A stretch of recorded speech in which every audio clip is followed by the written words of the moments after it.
Live from the new Life Center studios in Coconut Creek, Florida, and Phoenix, Arizona, it's Nothing Worthwhile, giving you the latest news in pop culture, sports, entertainment, and professional wrestling. You know, all the crap you don't care about. Here's Evan Moody and Andrew Gruthius.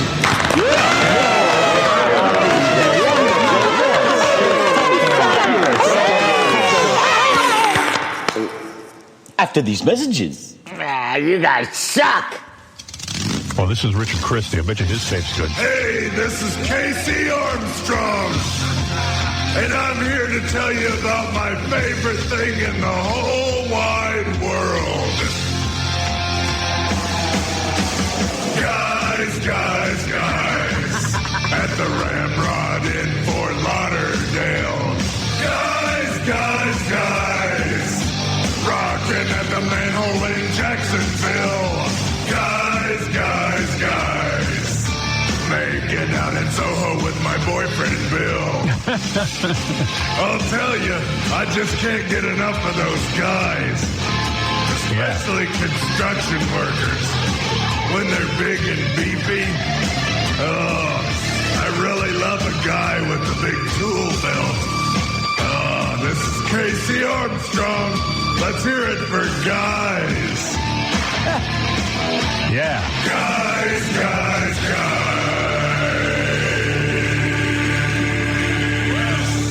Since you've been on, I had Jesse Ventura on. Really? Yeah. How was that? It was a nightmare. He is out there. He'll go from, Halliburton orchestrated the BP oil spill. And then the next thing he says is, what's really good is, we're just tortillas with scrambled eggs. You should come over. Would you like to sleep over? I have a spare room that you'd really like. It's woodsy. I've sort of brought Minnesota to the Baja. I call it Baja Soda. Do you ever dine on long pig? That's what the cannibals call human being because it tastes like pork. Oh, I gotta go in 4 minutes. No, stick around. I'm just getting started. Anyway, the Gulf of Tonga. Before I was the body. It's so crazy. This is just like being with him, really. Just fucking topic to topic. Oh, I couldn't get a word in. And it was the longest interview. It's a 3-hour interview. Oh, my God. After 7 months of fighting, the civil war in Shadaloo may have reached the turning point. The capital has just fallen. In December 1994, the forces of freedom will face a power-mad dictator in a struggle for the fate of the world.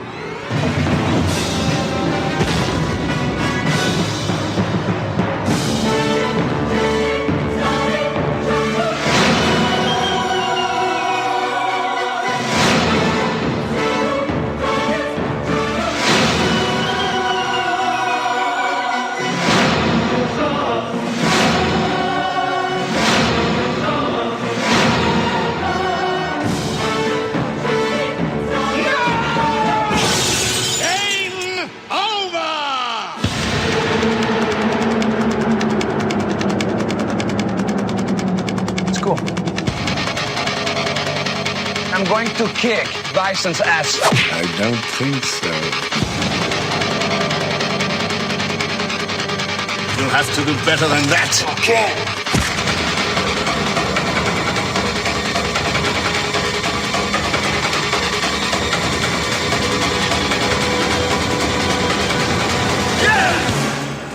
Now, who wants to go home and who wants to go with me? Jacqueline Jewett. Julie Jerkoff. Forgive me, Kirkhoff. Kill Whitey! No.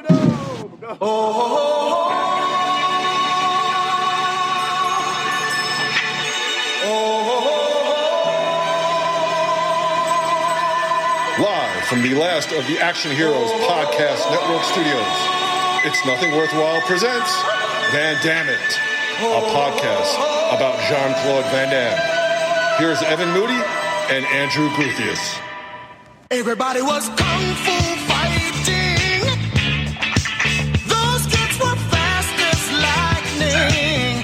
Please take no offense. In fact, it was a little bit. Why are we whispering about it? Are we good? Are we on? Yeah, we're good. All right. All right, everybody. Thank you to one Carl Douglas. Happy holidays to everybody. Merry Christmas. Happy Hanukkah. Anything else that you celebrate. Welcome to Nothing Worthwhile, episode 134. On today's show, we are back on the last of the Action Heroes podcast network. We do a little show called Van Dammit in honor of our guy Jean-Claude Van Damme. On today's show, we will check out Jean-Claude in 1994's Street Fighter. We'll span the universe and give everyone the latest news on their favorite 80s action stars. But first, let's introduce our very special guest host for this great podcast of ours. Gosh, I just paged ahead. We got a chance to guest on her very own podcast, Retromade, as we talked about and covered Kurt Russell and used cars. Plus, she is one of the 3 hosts on our podcast network. She takes part in the Rocky-based One More Round podcast with network founder Ryan Rubalkin. Kyle, let's have a big Van Dammit welcome to Katie. Katie, I don't want to mess up your last name. So, how do you pronounce your last name first? Geilenkirchen. I knew that, Geilenkirchen. All right, we'll say Katie G. Katie, Welcome to Nothing Worthwhile. Welcome to Van Dammit. The floor is yours. Please tell everyone a little bit about yourself.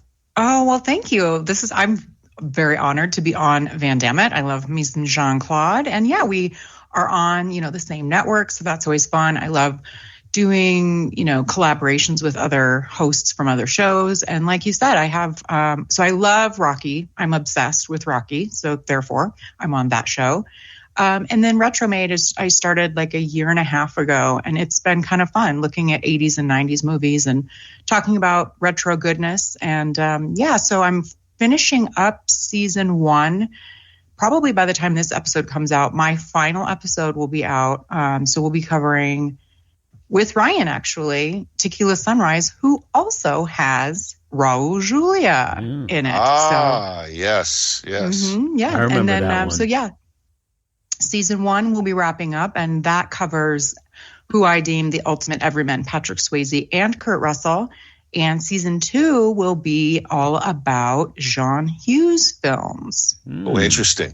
Very interesting. It's funny, Groo. Katie talks to us like a real podcast. Yeah, I know, it's strange. So professional. Yeah, I'm like, and she's like, and we're going to be covering season 2, and well, that we had a great time. We super enjoyed guesting on your podcast. So welcome. Thank you. I love Tequila Sunrise. That's an unsung 80s movie right there. I hadn't seen it. Yeah, good stuff. Until like a week ago. Yeah. Mel Gibson, Kurt Russell, right? Mm-hmm. You've seen that, right, Evan? A long time ago. I mean, when I think of the Eagles song, Tequila Sunrise. That was an Eagles song, right? Yeah. Anyway, you're right. Well, let me introduce myself. My name is Evan Moody. I'm coming to you live from a chilly Phoenix, Arizona. My co-host, Andrew Gruthius, he's coming to us live from Coconut Creek, Florida. Gru, how the hell are you this morning? Doing fine. I don't know what the weather's like outside because I really haven't been out for about a week because I'm on vacation. And as you know, I just love to just stay inside and do absolutely nothing. But it looks nice out. Actually, no, it was raining this morning. I'm exaggerating. But everything's fine. I'm on vacation, so I've had nothing but time to sit back, relax, and reflect on wrestling, Howard Stern, Billy Joel, and all the crap that we talk about. No matter, it's just nothing has changed. So yeah, all is well. Everything is great here. Looking forward to another week of vacation, and then back to the grind. Yeah, same thing here. I know. I was talking to family at Christmas, and they're like, "You have off for 2 weeks, and you still get paid?" I'm like, "Yeah." It was like almost a foreign concept to them. I said, there's not a lot of perks when you work in education, but that's certainly one of them.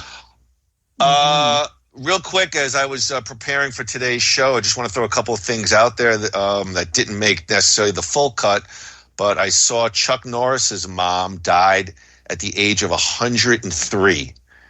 Wow. And I thought to myself, man, Chuck Norris has got great genetics because he's like 81, 82, and they still post on Instagram him like high kicking the heavy bag, So I don't know why I'm putting it out there, but rest in peace, Chuck Norris's mom, dead at the age of 103. Yeah, what a tragedy. It's you got to stop smoking. 103. Chuck Norris. That's a Norm Macdonald joke. But Chuck Norris. He's actually kind of starting to show his age a little bit. Yeah. Last time I saw him, I think recently, he kind of looked 80-ish for the first time. Like I always said, that guy was, because I've always known he's like 20 years older than he always looked. Like in the Expendables 2, he looked like he did in Delta Force somehow. Even though he's got a good 5 years on guys like Stallone and Schwarzenegger, I think. But yeah, he's starting to show a little bit. But he's still Chuck Norris, which means he will outlive Earth. So and that's Chuck Norris.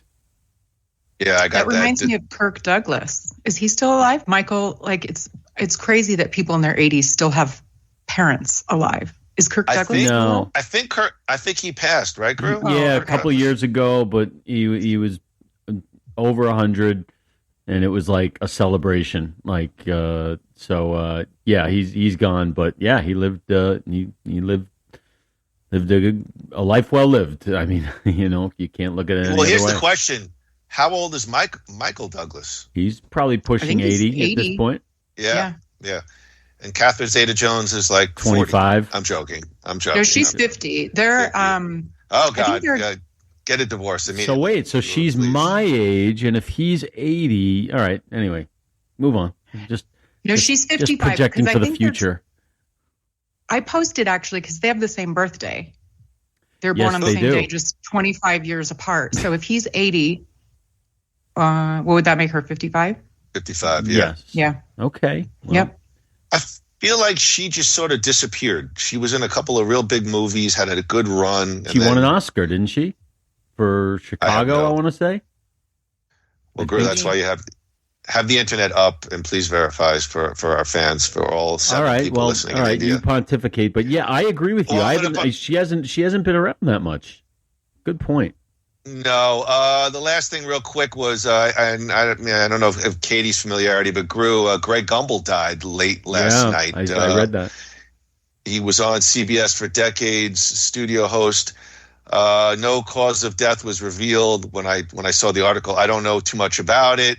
I always remember the Family Guy spoof Gumbel to Gumbel. And I feel like Greg Gumbel, he wasn't really super high profile like his brother, but he was on television for like a good 30-year run, always hosting various sports and things of that nature. Yeah. Is he Brian's brother or older brother?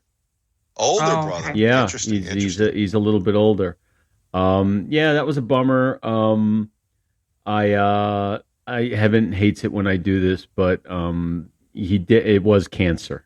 I did read that last night. So it was. Okay, no. It was. I don't remember what kind of cancer, but it was cancer. Unfortunately. Okay. All right, guys. Let's move on, please. Groo and Katie, before we talk about Jean-Claude and Street Fighter, let's get the latest news on our favorite 80s action stars. It's Nothing Worthwhile, spanning the universe. Van Dammit, spanning the universe. I could hear the audio bleeding through Groo's headphones. What a class! What a top flight production we are. All right, Spanning the Universe is brought to you by New You Life Center. Begin a new you. Check out all of their medical weight loss programs at www.newyoulifecenters.com. That's NUYOU lifecenters.com, or give them a call at 602-274-0068. Tell them that Moody and Groo sent you and receive a big 15% off your first service. We want to thank Marie, Moody, Erica, Desiree, Brian, Shelby, Dr. Nabla, and the rest of the New You team. Thank you to New You Life Center. Guys, are you familiar about what's going on with Sylvester Stallone in Palm Beach, Florida with his new home? I'm not. Enlighten us. No. Okay. So I'll give you the short of it, but he's ruffled some feathers in Palm Beach. Now, everybody knows Palm Beach is a very wealthy area in Florida. He basically wanted to install a floating barrier in the Intercoastal near his $35 million estate. Obviously, this has, faced fierce opposition from the local community and neighbors, who is accusing Stallone of trying to privatize public waterways and jeopardize local wildlife. And basically, I'm going to save you all the mundane details, but he wanted basically a floating barrier. It would block seaweed and debris, although he claims it would allow marine life to pass. They got the Army Corps public notice involved, and this went to a vote. And basically, it went to the Florida Fish and Wildlife Conservation Commission, and before, when I clipped this, they hadn't made a final call on it, but they have sided with the local community, and Stallone will not be allowed to put this, this floating maybe driveway to his home. And I don't know. I thought it was kind of interesting. $35 million estate. Stallone wants even more. It was denied. Any thoughts on Sly? I don't know. Maybe this is a terrible topic, but go ahead anyway. I'm glad it was denied. Me too. I'm glad it was. That's ridiculous. I still don't understand what it is. I could so basically put it in English. All right. So as best as I understand it, he's living off the Intercoastal. You're familiar with the Intercoastal? Yeah, that I am. Andrew? Yeah. So his home is basically on the water. And so he's, as far as I understand it, he's trying to put up almost like a wall to block local kayakers and boaters maybe from viewing or direct access to his home. However, in doing so, that angered the local community because they claim that there could be, perhaps negative effects to the local wildlife. So basically, I was going to say, well, who do you got here, Stallone or the manatees? And obviously, the local wildlife commission denied his request. Does that make it a little bit clearer? Yeah, it makes it completely clear. And I'm with you. I'm with the manatees. Same. Yeah. If you want to live on a private island, buy a private island. Yeah, and he certainly could afford it. Exactly. Yeah. If that's what you want, if you want full privacy, buy yourself an island and go live there. You got to share the water with everybody else. Yeah, I agree. I think, when you talk about local wildlife, you have to listen. Maybe years ago, I might have been a little indifferent to it, but now I have dogs, and I've become a lot more. I'm not going full vegan anytime soon, but I've definitely become a lot more in tune with animals and those kind of issues. And I think when you talk about wildlife, there has to be, if there's going to be a negative effect, so to speak, there has to be a greater good. It can't just be for one person. When you talk about fuel and things like that, all right, I mean, at least there's a greater good there with fuel and energy. Here, I don't see it. And yes, I'm glad that they denied his request. And you know what? Because you're worth a ton of dough, you can't get it all in life. Sometimes you got to be told no, and that's how I feel about it. So I'm agreeing with everybody. Stallone. Yeah. Suck it up. Suck it up. Suck it. Guys, it ain't about how hard you hit, Sly. It's about hard you get hit and then, keep moving forward. So let's see what you got. Yeah. I'm just wondering, was Jimmy Bims his attorney for this? Must have been, because actually, no, couldn't have been, because if it was Bims, he would have won. Actually, no. Bims was a horrible lawyer for him. He was a terrible lawyer for him. Forget it. Yeah, Katie, of course, when we guest hosted for you on the One More Round podcast, Andrew had to show his superiority in terms of Rocky facts. So when we logged into the podcast network, I put like Evan Moody. Andy puts Jimmy Bins. Oh, for your name? Yeah, you remember. Ryan, him and Ryan had a 5-minute conversation. I'm just sitting there like picking my nose, and they're like, "Oh, Jimmy Bins. I wonder where his license." It was like Andy couldn't wait to log in as Jimmy Bins. Ah, you're right. You're right. Wait till they see this. Oh my God. You are right. Basically I said I'll probably just, make fun of you guys every 10 minutes and you guys discuss Rocky 5. No, anyway, that's not how it went down. Guys, after movies like Violent Night, Fat Man, and the recent Red One, that's the big Christmas movie that's on Prime. We were supposed to watch it on Christmas Day, whatever, with the family, with The Rock, and what's that guy, the bald actor who's real muscular now, veteran guy. I love him too. Anyway, I forget his name. I even saw that, but I don't remember. It was not a good movie. Okay, well, so there's this whole spate of Christmas movies, and I guess Arnold's getting in on the next one. He's suiting up to play Kris Kringle in the new comedy The Man with the Bag, which stars Reacher star Alan Ritchson. The concept, I'm told, Katie, is similar to Red One, except this time Santa loses his bag of presents and enlists a former thief to get it back. Yuck. I mean, I really did like Silent Night. Is that or Violent Night? Is that what it was called? Violent Night, I want to say. A couple years ago with, forget the guy's name, but the guy from Stranger Things, right? The dad. I don't know, but John Leguizamo was in it. Yeah. I really did like that. Like, I very much liked that. But any of the other ones, I'm like, ugh, it's just, I don't know. I'm not a Rock fan, though, so I don't know. I think there's too many of these. Hold on. Okay, hold on. Let's go with that for a second. Give us your thoughts on The Rock. Interesting. I got to write that down. Go ahead. Well, I just think it's too much. He's overexposed. It's too much. I don't enjoy any of his movies, but I don't like kid movies. Like, I just don't enjoy that kind of a thing. He's not a good actor. Stick with wrestling. So I will agree with you on most of those takes. I think earlier in his career he was a little bit more selective. I feel like he will hop on the boat for, I won't say pretty much anything. I liked it better. I felt like earlier in his career he tried to do some more high concept, maybe higher quality stuff. Andy and I have discussed The Rock and his acting. I've always said that I thought he's a star, but as a pure actor, I've said I think John Cena and Dave Bautista, while not thespians, have a higher upside. Andy, what do you think of Katie's take on The Rock and some of the things that she's talking about? We're talking about. Well, the second thing she said, I mean, I couldn't agree more. Stick with wrestling. I would love it if you were 100% in wrestling. No,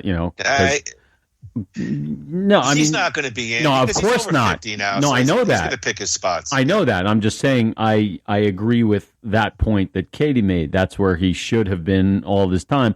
I will say that there are some movies that he's made that have been somewhat enjoyable, but I do agree he's not a good actor. He never will be. To be a good actor, you have to be able to convince people that you're that you can relate to them. Nobody can relate to Dwayne fucking Johnson. I mean, look at him. You can't. It's gross. You can't. It's not that it's. I wouldn't call it gross. I just say he's a guy who I'm not going to buy him as a stay-at-home Mr. Mom or this week or like you want to stay in your lane as a huge action star. Do that, but he'll never be a thespian because you can't take him seriously as one. John Cena is different, and you know who's even more different? Dave Bautista, who is starting to probably took a cue and starting to look sort of normal. He slimmed down a bit. He cut down on whatever steroids he was doing. I don't want to get sued or anything, but I agree with you about The Rock, although I will say I did enjoy, there are some things that I enjoyed, and Evan is absolutely right. There's some stuff early on that he did where he was really trying, and because he wasn't as well known back then, he sort of got away with it. I remember that one of the first starring movies, The Rundown, was pretty good. Walking Tall was okay. But then when he blew up, now everything's got to be, Red One or Skyscraper or Disney's latest, Jungle Cruise 3 or Jumanji 2 or whatever. So, but look, he draws money, Evan. Yeah, I can't blame him for capitalizing on his 15 minutes of fame. But what that ends up happening, the same thing happened with Kevin Hart. I thought Kevin Hart was funny the first few times I saw him. And then I'm like, oh my God, enough of this guy. Yeah. That's sort of how The Rock is. It's just too much. I think the same thing with Will Ferrell, too. Like when you tell Will Ferrell, those first couple of movies with the quirky white guy, comedic foil, and then now it's just gotten kind of old and stale. I think The Rock's had more than 15. I'll say that respectfully. Would you say everything kind of went south after Fast Five? Like he came back in Fast Five all jacked up and kind of reinvigorated the Fast and the Furious franchise with the Hobbs, or the Hobbs character, and then I yeah. think after that, everything was kind of muscle bound, action, oriented, kind of superficial projects. I guess maybe I'm a terrible co-host for this discussion, but I hate those types of. I hate that there are 10 fast movies. I've seen the first 2, and after that, I'm like, no more. So I've not seen those. Here's what I'll say. Because he's in it, it makes me take it less seriously. So I never take a film. I shouldn't say film. A movie that The Rock is in seriously. I don't. Yeah, it's a Ryan thing right there. That's great. But I will say, and I don't care for John Cena either. Like, they're just too weird looking. Like, they're not a human being. You don't look normal. I don't care for it. But Dave Bautista, he's got an interesting look. Like, there's something there. Like, I would watch something that Dave Bautista's in. So having said that, like, those movies, I'm never drawn to them. And I know some women really dig The Rock. He is charming, but not for me. Not for me. Yeah, when you talk about him and relatability, I think there's two different things. I understand your point about films. I think personally, I find him to be very relatable in terms of how he interacts with fans and the sort of, I follow him on social media. I'm not a big social media guy, but the few Instagram posts, he seems to still be fairly well grounded and, can relate well to the common man. I get what you're saying, though, about what Groo is also saying about it's hard to picture him as a Mr. Mom movie when he's, 6'2", 260, with veins popping out. But I find him to be pretty well relatable in terms of common man type stuff. I do think he's a nice guy. Like, I do think he's a nice guy. Like, you don't hear, I would be surprised to hear a scandal with him, I guess. He seems like a good person. So I guess let me pivot back real quick. So, I mean, what are you guys' thoughts on Arnold now in this late stage doing a Santa Claus movie where he's playing Kris Kringle? Didn't he already do one? Jingle All the Way? Well, he wasn't playing Santa. He was in Jingle All the Way, which isn't that good. He plays like a father who's trying to race to get a toy. The last Tickle Me Elmo or whatever. Right. But what is that? What did you just do? I'm sharing. Here's a picture of Arnold. Oh, okay. Wait, hold on. I actually saw that. Here's Arnold. Yeah. Here's Arnold from. I don't know if you could see my screen. Mm-hmm. I can see it. Is that Arnold his kid? Is that his kid who's next to him? That's Alan Ritchson, the co-star of this movie. Oh, okay. Well, I guess I can see it. I don't have a problem with Arnold doing this, I guess. Like, I mean, he's old. What else is he going to do? I don't know. Arnold is one of the funnier guys out there. So this to me is exactly what Arnold Schwarzenegger should be doing. He shouldn't be blowing up buildings anymore, jumping, this is the kind of stuff that a guy approaching 80, a former action star who does have comedy chops, this is what he should be doing. So I'm all for this. I love Schwarzenegger in a comedy. He's funny. When is he struck out like comedically, Evan or Katie? Even Jingle All the Way, he was funny. The movie just wasn't that good, but he's a funny guy. The last pure comedy I saw him in was a straight-to-streamer called Gunther with a bunch of SNL folks in it, and he plays an older hitman who's trying to be taken out by a bunch of young gun hitmen, and it's hilarious. Bobby Moynihan, Taron Killian. I've never even heard of this. I want to see this now. Me neither. That sounds good. And Arnold it's probably right before things because the hair's dyed kind of jet black and he's still pretty jacked. And it's a very funny movie because this group of new assassins, they bungle everything. They can never take them out. And it's really, really funny. Real quick, any thoughts on Alan Ritchson, though? Is Alan Ritchson the next major player in the action genre, the dude from Reacher up on the screen? He's got a fairly decent name, in 2025. Well, if I can take this for a second, he is not just another pretty face. I saw this guy in a movie that I really liked I think it was called Ordinary Angels. It was last Christmas, I think. With Hilary Swank. It was kind of like a Christian themed movie, but he was terrific. It was dramatic. It wasn't an action at all. He played a father who was desperate to get some kind of surgery for his ailing daughter. And he was great. I didn't know who he was. I didn't even know he was from Jack Reach or anything. I was like, this guy's pretty good. So I would expect that as long as he keeps making, jumping back and forth from, do the big stuff, but also stick to the acting roots and keep going with that, because he does have that kind of talent. So that's how I see that guy. Katie, what do you think of Alan Ritchson? So again, like Jack Reacher type movies, those are not like my jam. So I've not even seen them, but so I'm unfamiliar with him. I suppose if I looked him up, I'd find something that I knew him from. He does look the part. Like, he is good looking. Like, I find him very attractive, and he's, he looks huge. So, I guess I will give him a shot. Right. But what my point is, he can sell you on his struggle.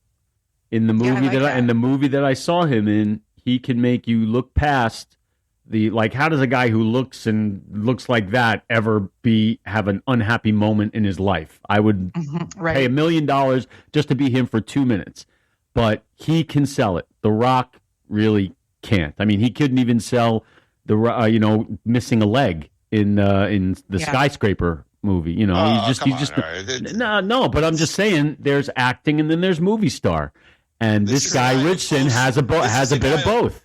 This guy has both. This is a guy who posts on his social media, sitting on his couch with a WWE Championship belt draped over his belly, watching SmackDown last night at 2 o'clock. Anyway, how dare you? There's no belly left. Number one, and number two, that is true. And number two, I'm not talking about me. I'm not getting paid, $20 million to try to convince people that I can do anything. I'm a fraud, and I tell everybody that. Stop. How dare you? You're a fraud. Why don't you go kill yourself? Exactly. There you go, Jim. And now listen. I just want to ask one question, Katie. Katie, what is your jam? What is your jam? Movie wise? I don't know. You just wanted to ask your question. Well, yeah. Okay, let's go movies. What's your jam? I like thrillers, crime, mobster stuff, comedies. I hate romantic comedies.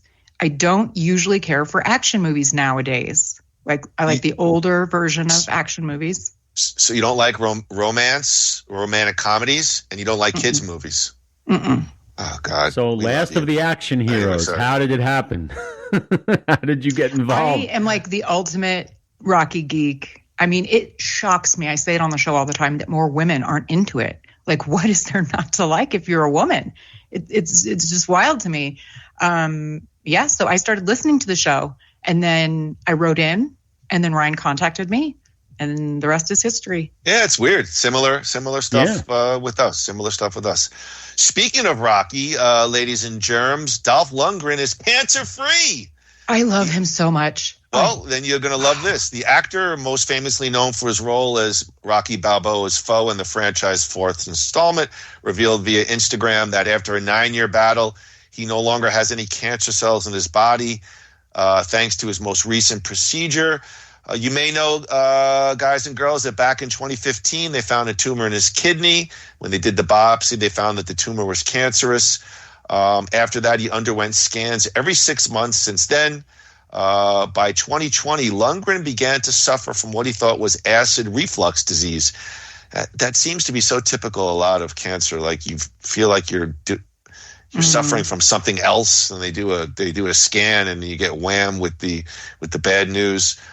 He did go public in 2023 with the unfortunate news. Lundgren was told to stop acting. His doctor notified him that he maybe had 2, possibly 3 years to live. He was told to be with his family during this time rather than work. However, in the video he posted on last Tuesday to Instagram from his hospital bed, he revealed that he's cancer-free.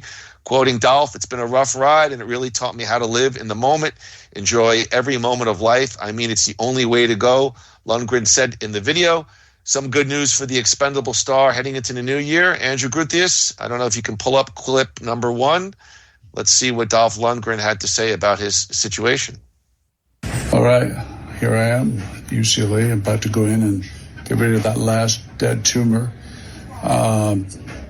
And since there are no cancer cells in my body anymore, then I guess I'll be cancer-free. So I'm looking forward to this procedure. And lung ablation. That's what I'm doing. It's been a rough ride, and really taught me how to live in the moment and enjoy every moment of life. I mean, it's the only way to go. All right, they come and get me. See ya. Mm-hmm. So, I watched that, and two things hit me. Number one, it seems like, cancer, there's not one family, not one person in any zip code that's not been touched with cancer. And number two, you talk about relatability. I mean, Dolph Lundgren looks and sounds like he's a wonderful guy. I'll throw it to the group. Any thoughts on the good news for Dolph Lundgren? I am a huge Lundgren fan. Always have been. I remember being like 8 watching Rocky IV and being like, why do I like the Russian? I know I'm not supposed to like the Russian. And he's the opposite. Like, I don't usually physically like a blonde-haired man, but those Swedes can make humans. I tell you what. I just think if aliens came down, we would show Dolph Lundgren as the ultimate specimen of a human being. He looks perfect. He's smart. He's a good he is like one of the perfect human beings. I think I adore Dolph Lundgren. Isn't he brilliant? Isn't he like a Rhodes Scholar or something like that? He's extremely smart. I mean, so talk about you want to hate the person. How does someone like that have everything? Like, he's smart. He's funny. He's kind. I adore Dolph Lundgren, and I couldn't be happier. Really? Well, I'd show the aliens Buddy Hackett. That's my, epitome of the pure earthling. But it's interesting about Dolph Lundgren. I love that we're seeing him not just healthy. That's the best news. But this guy scared the living shit out of all of us, basically from 1985 until me, basically 2000 something. Because we really didn't, he would show up in the straight to DVD, straight to video movies, and then he did, the Universal Soldier. But basically, he was Drago. He killed Apollo, and just it was so traumatizing in the 80s. Then when you see him in the Expendables, and he's mucking it up, and he's joking, and he's fun, and him and Stallone are there, you fall in love with the guy, and then he plays the evil guy again, Drago, and he knocks it out of the park, and he becomes an actor.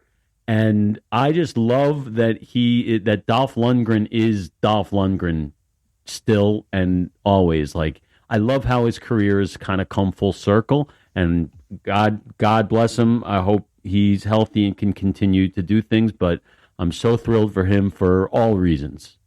So yeah, go ahead. I'm jacked up right now. I'm going to free squat 45 pounds. That's how, oh my God. Listen, can I please just tell the Rocky IV story real quick? Sure. He tells it every episode. Go ahead. Katie, he's so charged up about Drago. So him and I had we were meeting up in New York City. And he's like, come on, we're going to watch the Stallone recut of Rocky IV. It was what was called Rocky versus Drago, right? That was what it was called. The director's cut. Yep. Right. Mm-hmm. So we get to the couch, we put the movie on, and he's like, this is going to be fantastic. I can't wait. And I'm like, we watch a scene, and I go, Groo, and I look, he's passed out sleeping on the couch. I had seen it 4 times already. Oh, you had? The director's cut? Yeah, okay. Which I enjoyed. What, you think you think that I wasn't there at 12:01 a.m. when it came available on the Apple TV or whatever, and I could watch it? Yeah, I mean, I'm crazy like that. But yeah, that's a true story. He's right. All right, well, this is not per se about Last of the Action Heroes, but we all love nostalgia, so I'll start off with a little song. 2 senseis are better than one. We got the trailer. I could see Andy cannot wait. Karate Kid's Legends. It's going to unite multiple generations from the Karate Kid franchise. We got Ralph Macchio starring in the original trilogy, as well as Jackie Chan, who played karate teacher Mr. Han in the 2010 Karate Kid reboot. Jonathan Entwistle directing. He directed the movie Legends, and it stars Ben Wong as the new young karate student and Joshua Jackson. That's really the two bigger names in the movie. We know that Karate Kid, folks, was a big summer hit in 1984 that starred Macho as Danny LaRusso, a down-on-his-luck East Coast transplant that went all the way to the West Coast, and under the tutelage of Mr. Miyagi, he beats the odds to become a champion. And we got a bunch of features that came after it. And, of course, we got Cobra Kai, which started on YouTube Red, later migrated to Netflix, where it's become a big hit for the streamer. Cobra Kai will conclude with a final batch of season 6 episodes in February. Ladies and gentlemen, Andrew Gruthius, cue it up. It's clip number 2. It's the trailer for Karate Kid's Legends.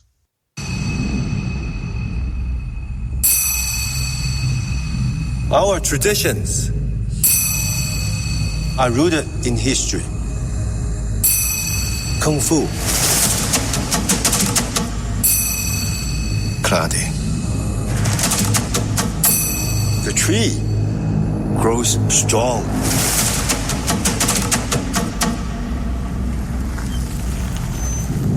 You knew Mr. Miyagi? I did not come looking for Sensei Miyagi. I came looking for you.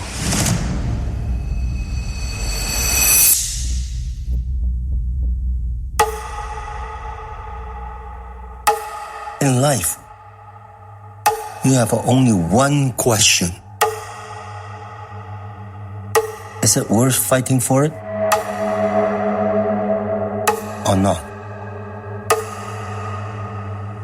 Lee means to me what you meant to Sensei Miyagi.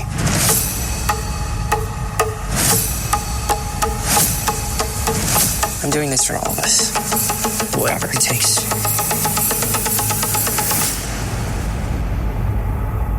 Two branches. One tree.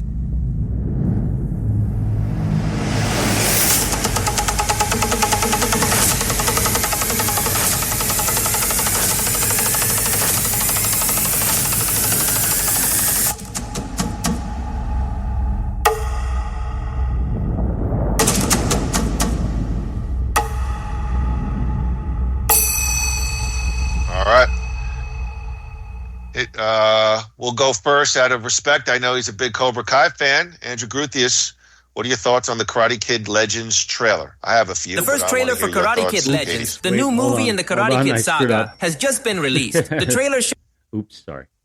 I don't get it. I mean, I get it. I mean, they're going to, they bringing these two things together, that'll get a lot of people in the door, myself included. I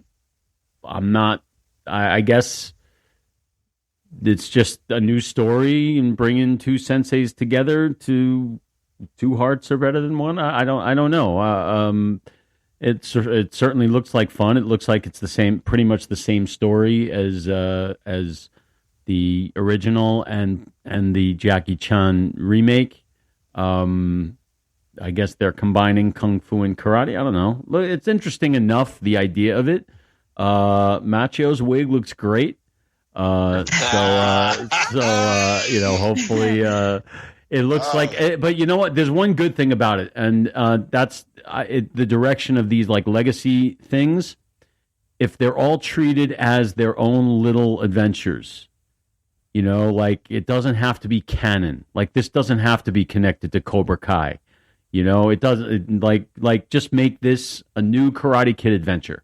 And that's what it seems like. And that's fine. That's a good way to carry these franchises on instead of trying to make everything every dot have to connect and everything have to, flow. Just tell a new story in a different way from a different perspective. And this looks like that. I do have one quibble with the trailer, and that is Ralph Macchio is the Karate Kid. You do not give Jackie Chan top billing over Ralph Macchio in a Karate Kid movie. That is all. All right. Okay. Katie, please. I love Andy, but it's just this. I go, what's your thoughts on the trailer? It's like the Gettysburg Address. I disagree with some of Andrew's points. Right. I'm curious to hear what Katie has to say. Well, so I didn't know this is news to me. Great. That's awesome. So I was unaware of it, and I was smiling watching the whole thing. I will say, to preface what I'm about to say, I don't watch Cobra Kai. I've never seen it. It did not interest me. And I don't think I've seen the Jackie Chan remake. So this probably for me is like a perfect sequel to just the first Karate Kid, maybe. Or maybe the second one. I don't know. Did the first two have Ralph Macchio? Yeah, the first all three. The first three did. Did they? Okay. Well, it's been a while. I only really remember the first one. So I thought Ralph Macchio looked good. I thought Jackie Chan looked great. I liked that the kid was unknown and that I kind of liked the mixing of the martial arts. I thought it looked really interesting, except my beef with it is really around the CGI. I really dislike, it takes me out of the movie. It makes me, that little kick that he did against the wall, you could tell it was like very much CGI'd, and I don't like that aspect of movies. I like more realism, I guess, but I'll watch this. And a lot of times I'm like, ugh, do we need another, eighth, whatever. But I thought this looked interesting. Yeah, actually, because I've been very mixed on Cobra Kai, I like this trailer, and I like it for a lot of reasons that Andy perhaps didn't like it. Number one, I understand Andy's point. Nobody's looking at the Cobra Kai shared universe, but I like the fact that they acknowledge the Jackie Chan 2010.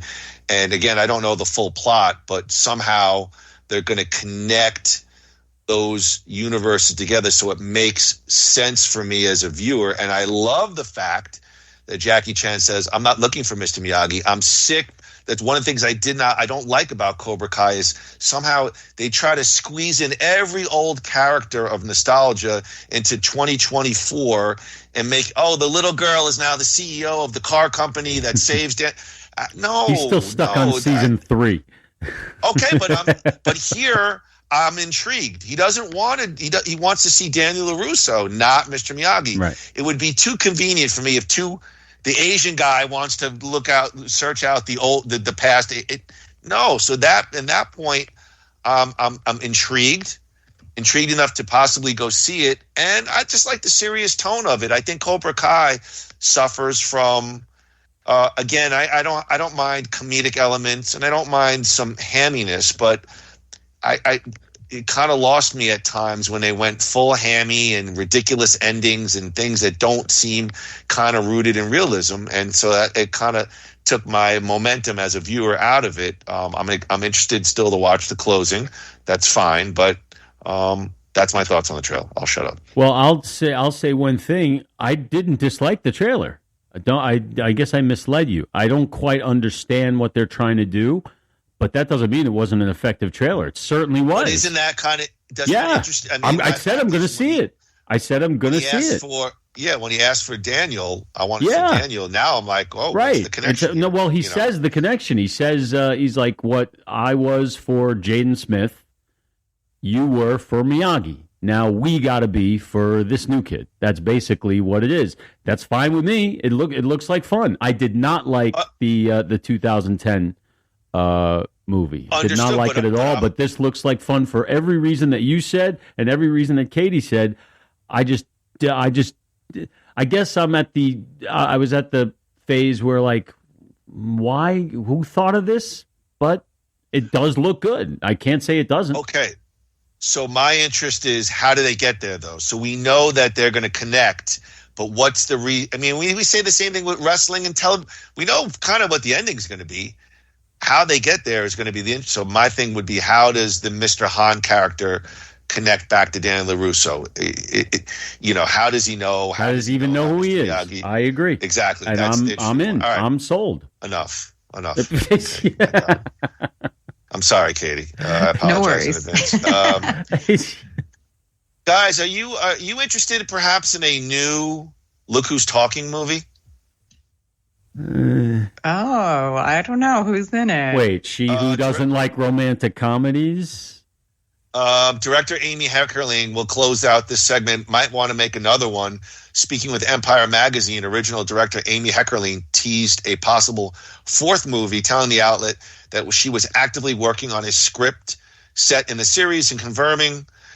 Article goes on to say, who knows if it'll become a thing? Quoting Amy Heckerling, I'm excited. I'm not through with the Look Who's Talking yet. Look Who's Talking may have not been a critical hit, but it was a financial one. This is the article, sending the studio immediately back into production on a second movie without even an idea or even a script. The Look Who's Talking franchise has become, quoting the article, one of the more problematic series of the late 80s and early 90s. Guys and girls, are we down for a possible talking sequel? Obviously, with the Bruce Willis connection, that's going to be gone. But anyway, anyone interested in a possible talking? Anyway, I'll shut up. I'm not. I'm not either. I'm not because. Go ahead, Katie. Well, because they made several of them, and I guess I'm not interested if they're literally just going to remake the original, which I did think the original was a quality movie. John Travolta and Kirstie Alley and Bruce Willis as the kid. I thought that was kind of cute. Then they did Roseanne was like the little sister in the second one. It was all right. And then I don't know, then they had dogs. I don't know what the third one was. But I hate when they just remake, like for example, when they remade Overboard with new people and reversed the gender roles, hated it. I don't want that. So I'm afraid they're going to do something like that if they're just going to remake it. There was a TV show, because I cover TV on Retromade, and there was a short-lived TV series that essentially Tony Danza was in it. I think he was maybe the baby. Like it was a baby. Adam it was a Arkin. TV show. Adam Arkin. Okay. And I think Julia Duffy. Remember Julia Duffy? It was called Baby Talk. I remember it. You have a good memory, Andrew. I remember it. It was very short-lived. Yeah. So it's sort of like, horrible. I don't know if they can squeeze more juice out of this orange here, but I don't know. I don't know whether to praise Andy or jump through the screen and slap him, but I love that he knows that. It's just incredible. Well, Look Who's Talking. The movie was lightning in a bottle. That nobody expected. John Travolta, his career was in the toilet at that point. Nobody knew who he was anymore. Kirstie Alley was sort of floundering in Cheers. I mean, she was popular on Cheers, but she hadn't really made the jump to movies yet. And Bruce Willis was a star. That was really the selling point. Excuse me. That movie was excellent. That movie was funny. It was heartwarming. It was everything you could want it to be. I remember seeing it on opening night, and like it was like sold out, and like all everybody's going to see this movie, and everyone saw it again, and it was a huge hit. The second one, Look Who's Talking 2 and Look Who's Talking Now, were both two of the biggest pieces of dog shit ever produced in the history of anything. And it was basically exactly what you said. The second one was basically the first one with a sister, and the third one was with dogs who had the voices of Danny DeVito and Diane Keaton, and that was it. Look Who's Talking was great, not only because the gimmick worked, but also Travolta and Kirstie Alley were fantastic together. They lost all of that for some reason in 2 and 3. I have no interest in seeing that gimmick done again. It was done perfectly the first time. No need to repeat it. Please don't. I just want to say in a shout out to Tony Danza, Mona, Samantha. Samantha? I loved Who's the Boss. Hey, yo. Oh, hey. Hey, yo. I love Tony Danza. Taxi, Who's the Boss? Tony's great. And then Tony Danza, like 30 years later, was on a short-lived reality show where he taught school in like inner city Philly. And it was phenomenal because I feel like the guy... Reality show? Yeah. Like I feel like he took it real seriously. I don't know if it was gimmicked, but like this guy went in and taught like middle school or high school something. And I remember like he really cared and wanted to do a good job. And I just remember, again, when you talk about relatability, I felt like, well, I don't care. Tony Danza might be a millionaire, but I could probably sit and have a beer with him and watch Eagles football game. Like, I was very impressed with the guy. You remember that, that reality show? Yes, I watched it because I've always liked Tony Danza. And after that, he wrote a book that was called something like "I Apologize to Every Teacher I Ever Had." Like, that was the title of the book. And yeah, I do remember that reality series, and it was great. And he was exactly as you describe. And there's a guy who's just he's willing to try anything. He like sings cabaret, like on the streets of New York outside an Italian restaurant. That's why I draw the line. Yeah, but I mean, like, I gotta hand it to him, a guy like that. No, what is he? Hugh Jackman? Cut it out. Maybe. I've never heard of that reality show. That's interesting. Yeah, it was like 20 years ago. It was a while ago. Yeah. Whenever, like, when reality shows were like taking over, which I guess is still happening, but I don't know. But yeah, it was like 20 years ago, I would say. All right, guys, before we get to Street Fighter, let's give a Nothing Worthwhile Van Dammit shout out to New You Life Center. Hey now! Hey now! Check out all of their medical weight loss programs at www.newyouLifeCenters.com or give them a call at 602-274-0068. Once again, tell Moody and Groo sent you and receive a big 15% off your first service. Street Fighter is a 1994 action film directed by Stephen E. D'Souza. Hold on here, guys. Based on the video game series of the same name produced by Capcom. Let's get to it, Andy. I want to get right to our first segment. So can I introduce it? You got the jingle all set up? You may. All right. It's our newest segment. It's Nothing Worthwhile, Retromade. Nothing Worthwhile presents Retromade. Yeah, we stole it from Katie.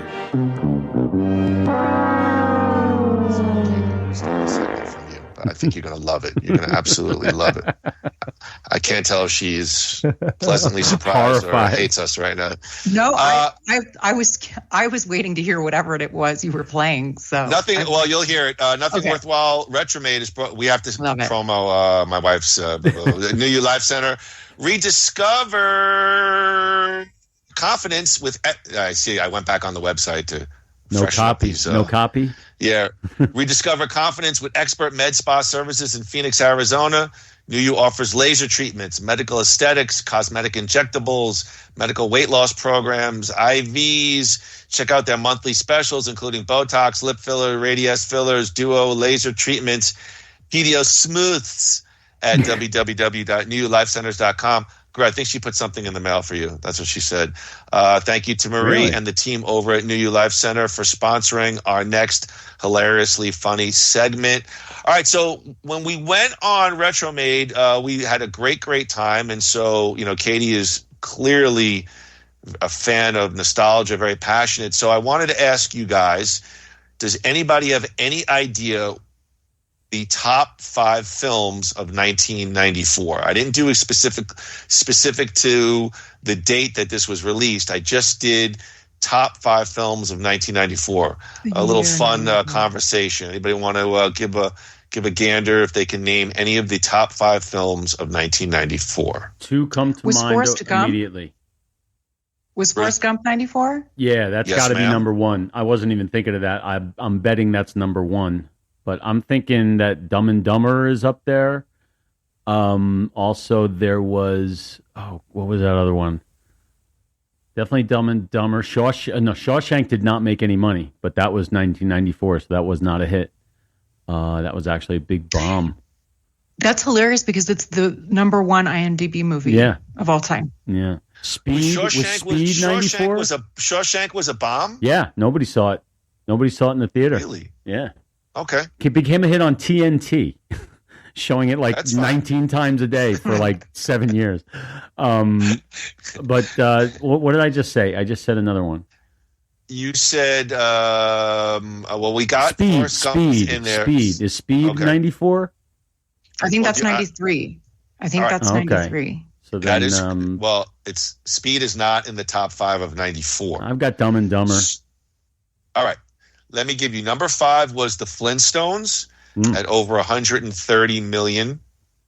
Number 4, The Santa Claus at over 144 million. I love that movie. Feel free to interject any thoughts. I love the Santa Claus. Speaking of the last of the action heroes, you'll love this one. Number 3 was True Lies at over 146 million. Okay. Number 2, Forrest Gump at over 330 million total gross. And the number one, domestically, this would be domestically, the number one movie domestically of 1994 was with over almost 300 million domestic, was The Lion King, number 1. Wow. Oh, sure. Lion King. Yeah. All right. Well, I did guess Forrest Gump. So that was Hakuna Matata. I remember Dumb and Dumber being like a monster hit. Maybe even I got the wrong Dumb and year. Dumber 94? I don't know. Think so. I don't know. I could be wrong. All right, guys. Well. That's cool. Do you want to get? I'll just throw this out here for commentary. I just clipped the top 5 news stories, and these are all really big ones of 1994. Number 5, according to this list that I have, the death of Nirvana frontman Kurt Cobain. Oh wow, yeah. OJ's got to be number 1, right? That was 95, wasn't it? It was 94 and 95. I think it happened in 94 and ended in 95. Well, number 4 I have here is the Northridge, the Los Angeles area earthquake. Was that during the World Series with the Giants? Was that one? Yes. Remember? The Bay Area. They had to postpone the series or something. I have the number 3 story as Nelson Mandela, South Africa's first black president, was sworn in after years of apartheid. Yep. Okay. I remember. The next one I have is, remember this one? Why? Wait, say it again. Why? Oh, God. It's why me, she says. So that's why she got flack for that. Anyway, yeah. All right. Yeah, I forgot what was. Nancy Kerrigan and Tanya Harding. Yeah. Yep. 94. Okay. Remember that Saturday Night Live sketch? I forget it. Anyway, go ahead. No, what was that? Remember the one with Rob Schneider and Norm Macdonald? They played like the other two, like the medal winners from like luge and but all the attention is going to Nancy Kerrigan just because she got clubbed in the knee. So they're like, what are you going to do after the Olympics? And Nancy Kerrigan's like, well, I'm going to go to Disneyland, and then I have so many offers. And Norm Macdonald's sitting there, he's like, well, there's really no pro luging, so hopefully I'll be able to get my job back at the laundromat. Yeah, Norm Macdonald is just the king. And Schneider was really funny too, and Schneider was funny too. But yeah, that thing I remember on Howard Stern. Every single day, Robin's News would start off with, well, today Tanya Harding said that, like, literally they could not stop with that. And I remember it. Speaking of Howard Stern, and you hit it on the head, the number one news story of 1994 was the arrest of O.J. Simpson for the murder of his wife and friend and the subsequent trial. Yeah. O.J. Simpson, 1994. I mean, certainly an iconic moment, if dubious one in this country's history, for sure. Absolutely. Mm-hmm. Absolutely. But speaking of Stern, that was every day. I mean, they had the phony phone call to ABC News, all the stuff with Judge Ito in the courtroom. Now he avoids the news like the plague. Yep. Yeah. Pussy. Oh, well. Pussy. All right. All I know of Howard Stern is that he and his wife are really active with the North Shore Animal League, which I love. Yes, they are. I will absolutely give them credit. Give them credit for that. Let's see here. All right, guys, you want to hear the top 5 Billboard songs, the top 5 in the Hot 100 for the year of 1994? It has to be a Nirvana song. I think there needs to be maybe a Nirvana song. Andy, any thoughts on? I'm trying to remember what the hell was. That was that. I'm going to say that I'm going to give one guess for a song, and that is, and I don't know if it was the right year, whatever. It was A Good Day by Ice Cube. I thought you were going to be like Bob Seger, Turn the Page. No, but I could say, Love Will Keep Us Alive by the Eagles. No. The reason why I say that was like, Andy, I swear to God, literally in our 20s, I used to make fun of Andy because like his audio cassette tape was basically Billy Joel, Bruce Springsteen, Elton John, Queen, and Bob Seger. So I used to be like, hey, you want to hear that new cutting edge guy, Bob Seger, who had already been out for like 20 years? Wait a minute. I am going to, hold on a second. You might have given away the answer to these questions in one of the previous ones, because I think that I'm going to call the top song of the year as Can You Feel the Love Tonight by Elton John from The Lion King. I'm going to stick with that call. I'm going to stick with that call. That's a good call. I have number 5, Hero by Mariah Carey. Good song. I like the song. I liked it. I felt for it. Yeah. Grew up in Huntington, New York. Hey now, yeah. The Power of Love, Celine Dion. Celine Dion, another pop power. That's Jim Steinman. Mm-hmm. Well, that's all. They're all going to be pop songs. I mean, number 3 was "I'll Make Love to You" like Boys to Men. Boys to Men. Yeah. Boys to Men. Hey now, yeah. Then I have "I Swear" by the moon and the stars. Belle Biv DeVoe. Is that Casey and JoJo? Who's that? Good call, Jodeci. No, it's All for One. Oh. All for one. Yes, that was good. That was. Oh yeah. Okay. Wasn't Katie Street Cred Crisscross or whatever? No. Now, by the way, this number 1 song is very catchy, and I can't say I hated it. Was I saw the sign and it opened up my eyes. I saw the sign. I'm shocked that Can You Feel the Love Tonight is not number 1. That was gigantic. Now, I'll ask Katie because she seems to be a little bit more into the pop world. Do you know who sang The Sign, Katie? Oh my God! Yes, I do. And it's driving me nuts right now. Tesla? I don't know. It's not coming to me. It's not. That was signs everywhere. Signs. That was. Yeah, they had a couple of songs. They had 2 big songs. What was the other song? All that she wants is another baby. Yeah. Yeah. Dang it! It's not coming to me. I do know it. I'm going to hit myself. What is it? Ace of Base. Ace of Base. Yes. I was going to say like UB40. Yeah.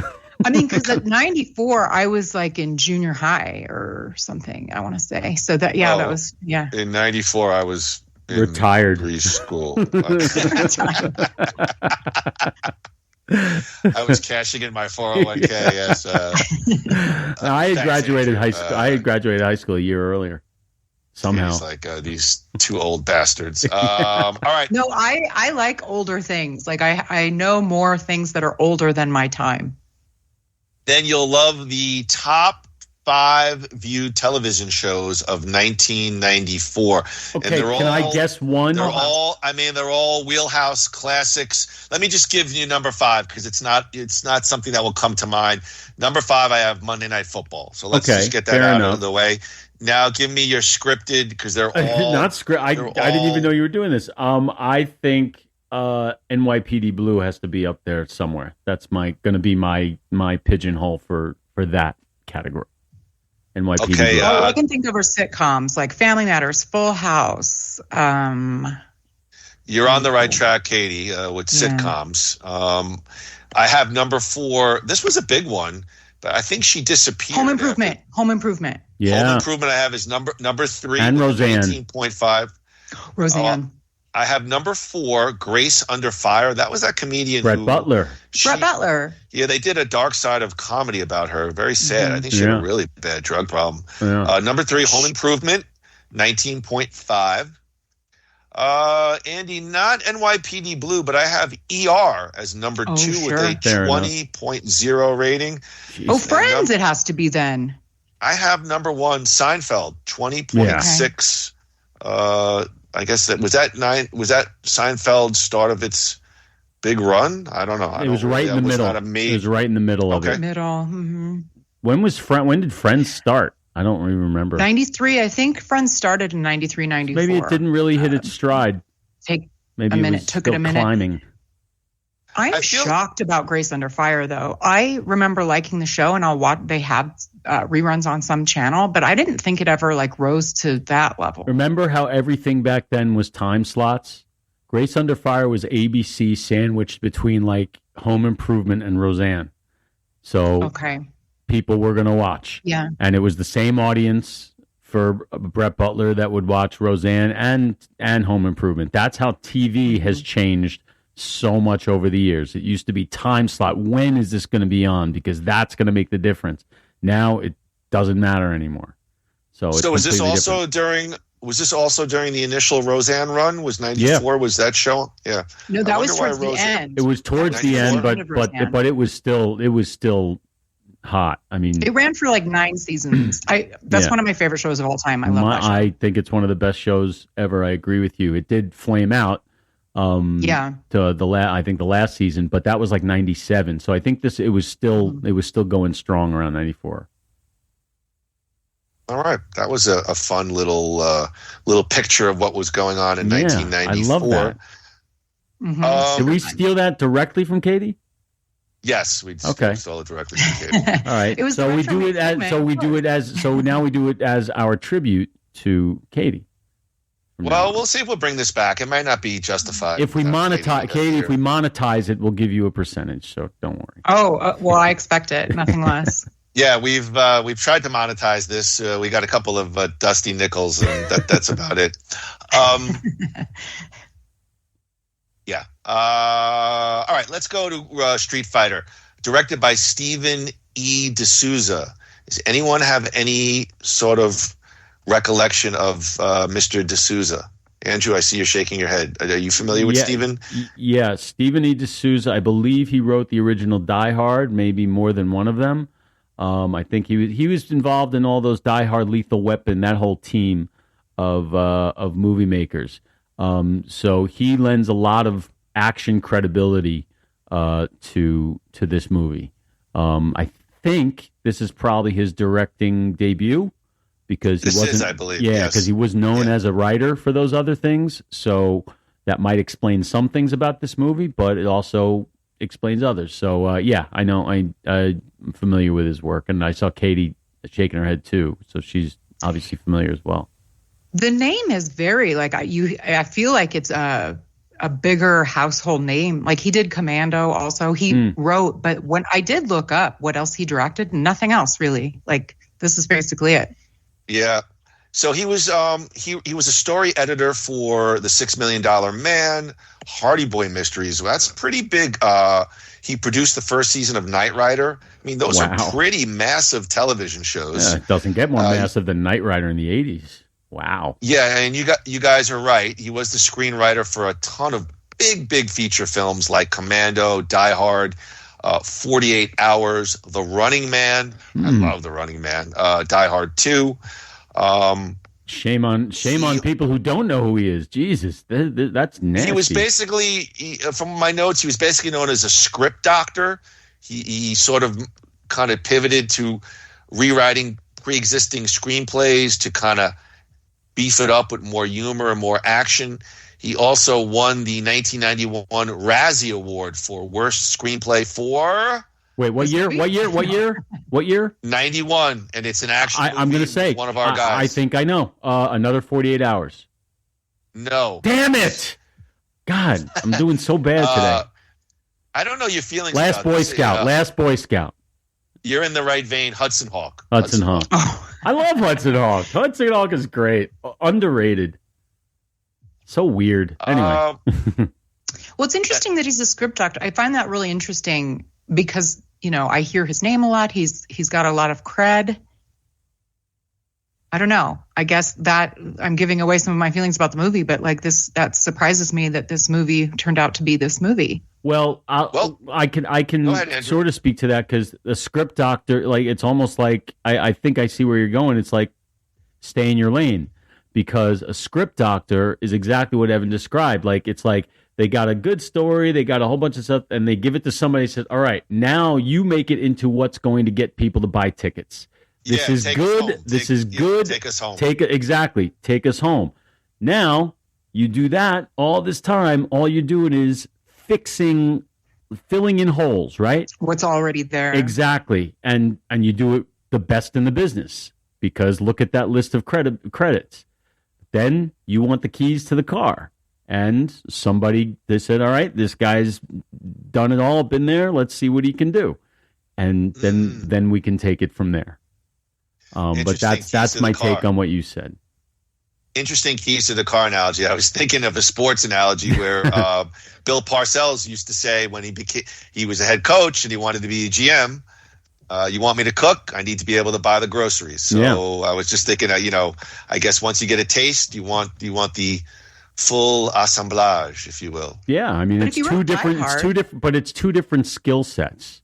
Writing and directing. Some people are writer-directors and they're brilliant at it. But go ahead. I was listening to you and Katie's conversation. I'm like, are we actually having an intelligent conversation on this podcast? This is incredible.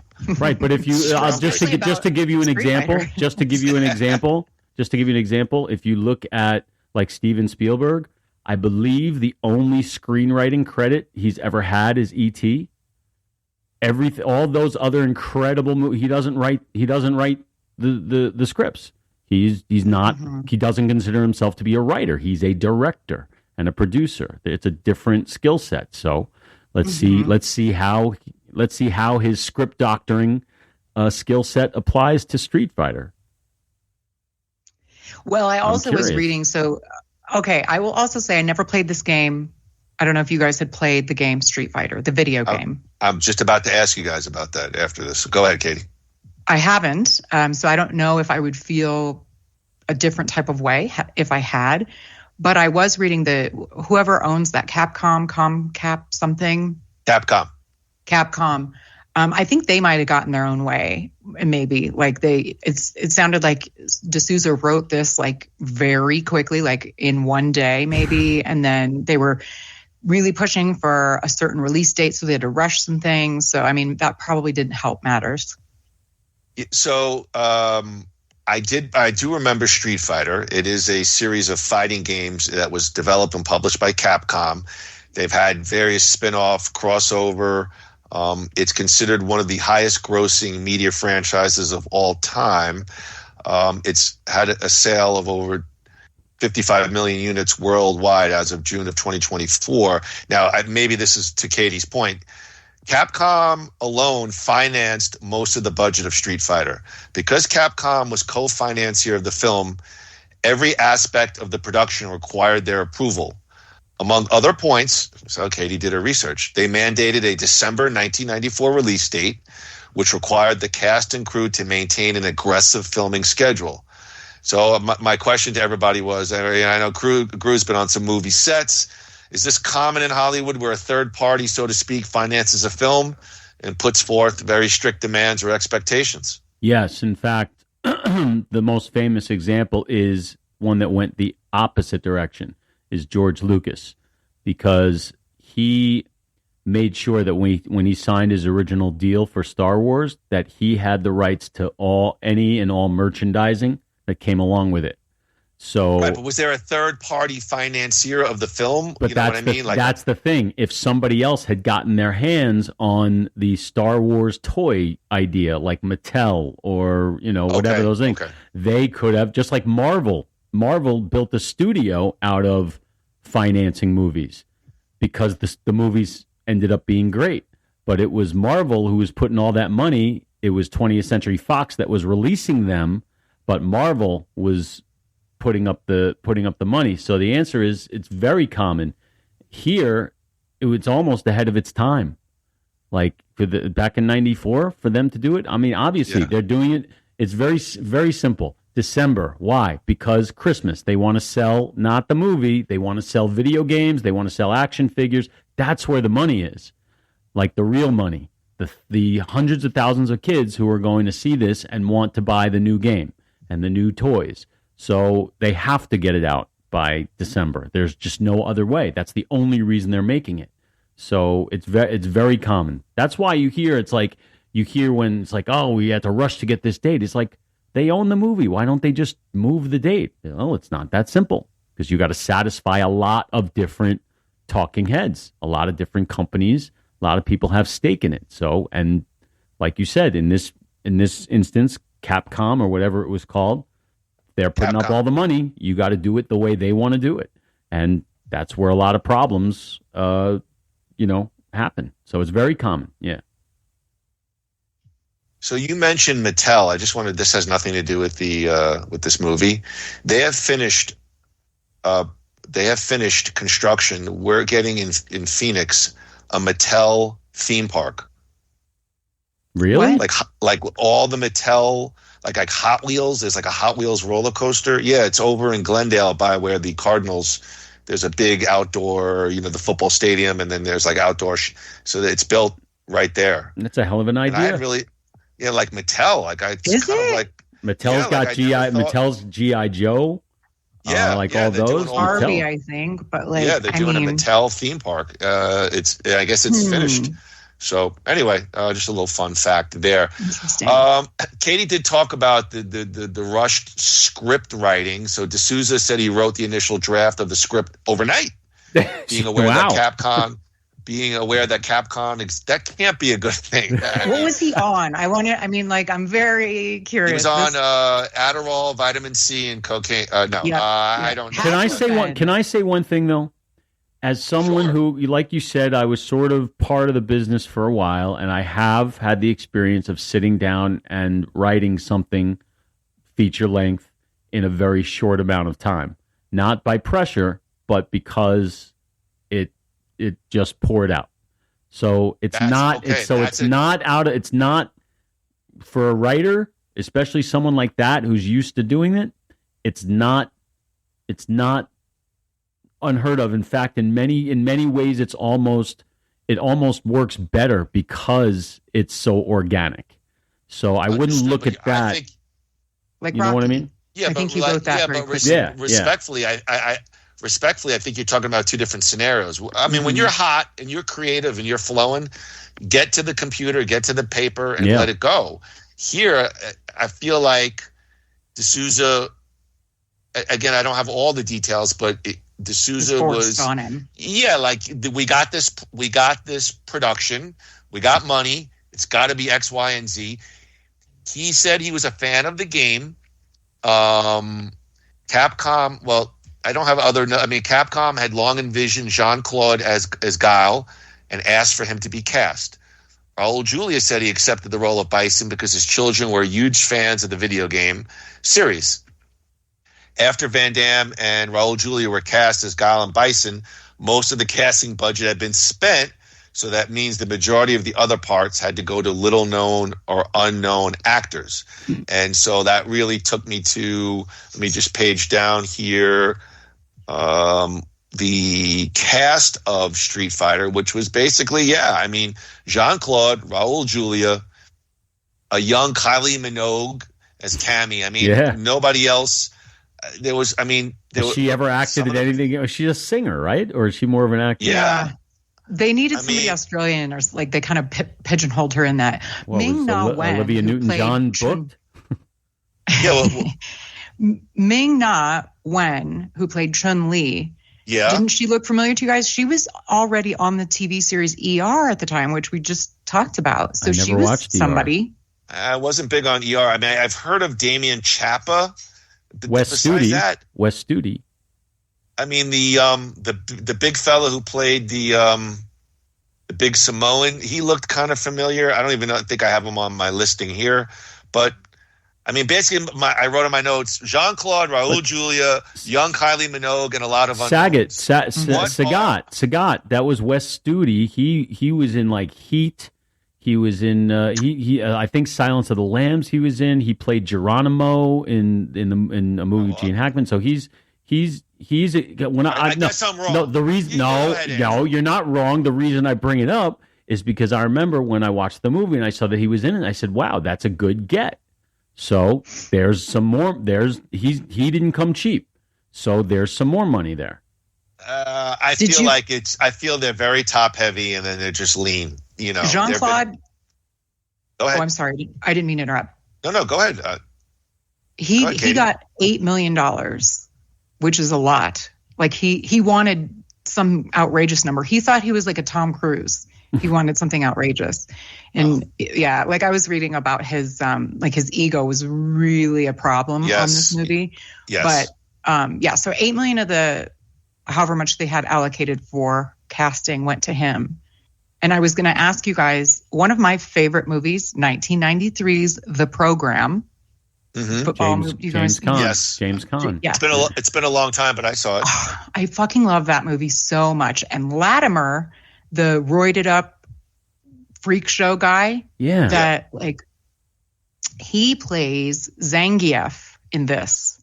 That's where I knew that His guy name from. Didn't he look familiar? He like the bodyguard of Raul Julia's character. Oh yeah. There's a lot of YouTube stuff with him in this role. There's just people have edits of just him in the movie. Okay. Mm-hmm. Yeah, all right. So I guess they did pony up. I mean, I guess I'm going to guess the budget later. I do think that this was a well budgeted movie. It certainly looked good. If that's any kind of clue, I think. I really do. All right. Compared to some of the others that we've covered for Van Damme. Well, we'll talk about the overall look, and we'll get to our final thoughts. But I think one of the other things that might have hampered the film or was a factor was the actual training. So they had hired world karate champion Benny Urquidez, who appears in the film as one of Saget's henchmen. They had a big time stunt coordinators, but from what I understand, the initial plans were to shoot. Well, prior to the filming, they had learned Raul Julia was suffering from cancer. I mean, I think that's well known amongst movie fans. Initial plans were to shoot Raul Julia's less intensive scenes first, while the rest of the cast would train with the coordinating team. Upon seeing Raul Julia, D'Souza realized that they could not show him in his current weakened state, and they forced to switch the filming around.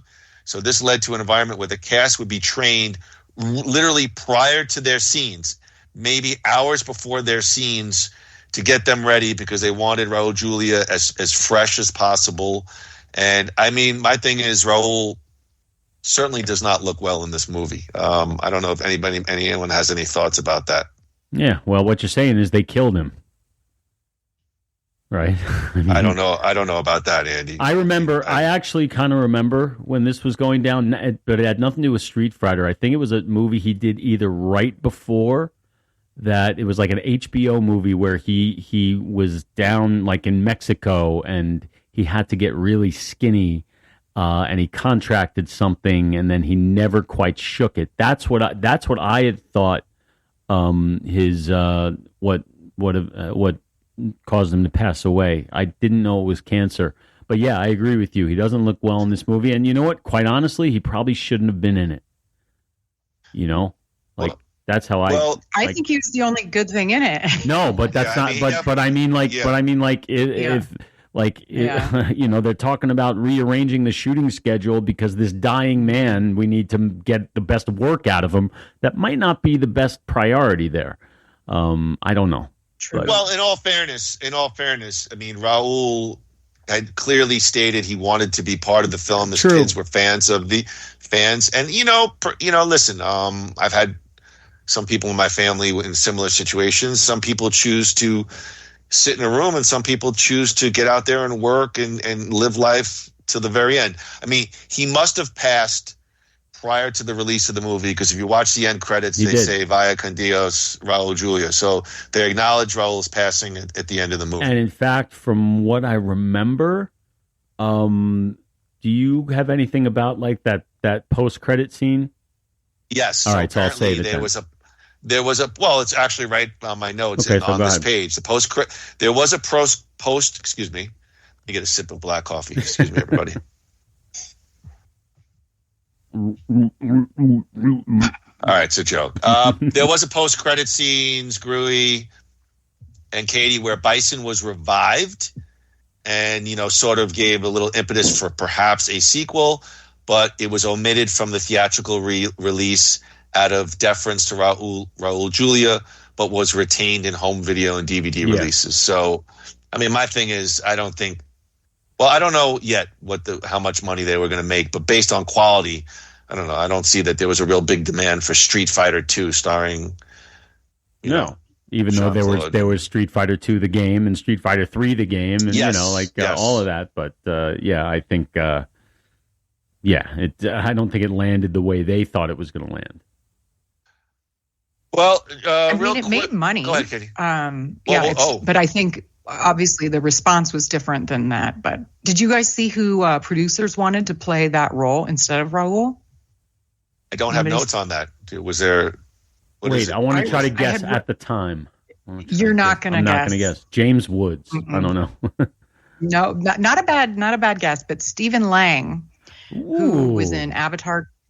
I covered Stephen because he was in both a Patrick Swayze movie and a Kurt Russell movie. Tombstone with Kurt Russell. Wait, Patrick Swayze? I wouldn't have gotten it. No, I wouldn't have gotten it. I would have said next of kin. No. Good guess, though. I like that guy. He delivers in the action genre. He delivers every time. But I do like. I'm a big Raul Julia fan. I really like him. So I guess think he was the shining. I'm not going to get into my full review, but like when I watch it and they do the physicality Raul, it just never really lands because maybe in my mind I know he's such in a weakened state. Like, he's twisting people's necks and I'm like, I don't know. His best was I think he was best in Addams Family. I think he's amazing. But I agree. But his best acting performance I think was Presumed Innocent. Remember him in Presumed Innocent? No, I'll have to go rewatch that. Oh, you would love Presumed Innocent. You'd love him in Presumed Innocent. Anyway. Okay. Yeah, I really like him. Rest in peace, Raul Julia. One of the greats. There was a lot of it. Yes, please stay tuned for our Raul Julia podcast next week on Worthwhile. And I can't help but always bring everything back to Patrick Swayze or Kurt Russell, but Benny Urquidez, who was the karate champion who did the training of everybody. Are you guys familiar with him? I'm not. In anything? I'm not. He's called Benny the Jet Urquidez, and he's like a big deal in the karate world. And he trained Patrick Swayze for Roadhouse. Interesting. Yeah, he did a lot of those funky ninja type kicks in as Dalton in Roadhouse, being nice and everything. Great movie. We should do that one. Love it. We should do Roadhouse. Yeah, we will. Benny the Jet. Did he train Elton John? I was waiting for that one. I know. Roadhouse. Remember from Family Guy? From Family Guy? Yes. Roadhouse. Yes.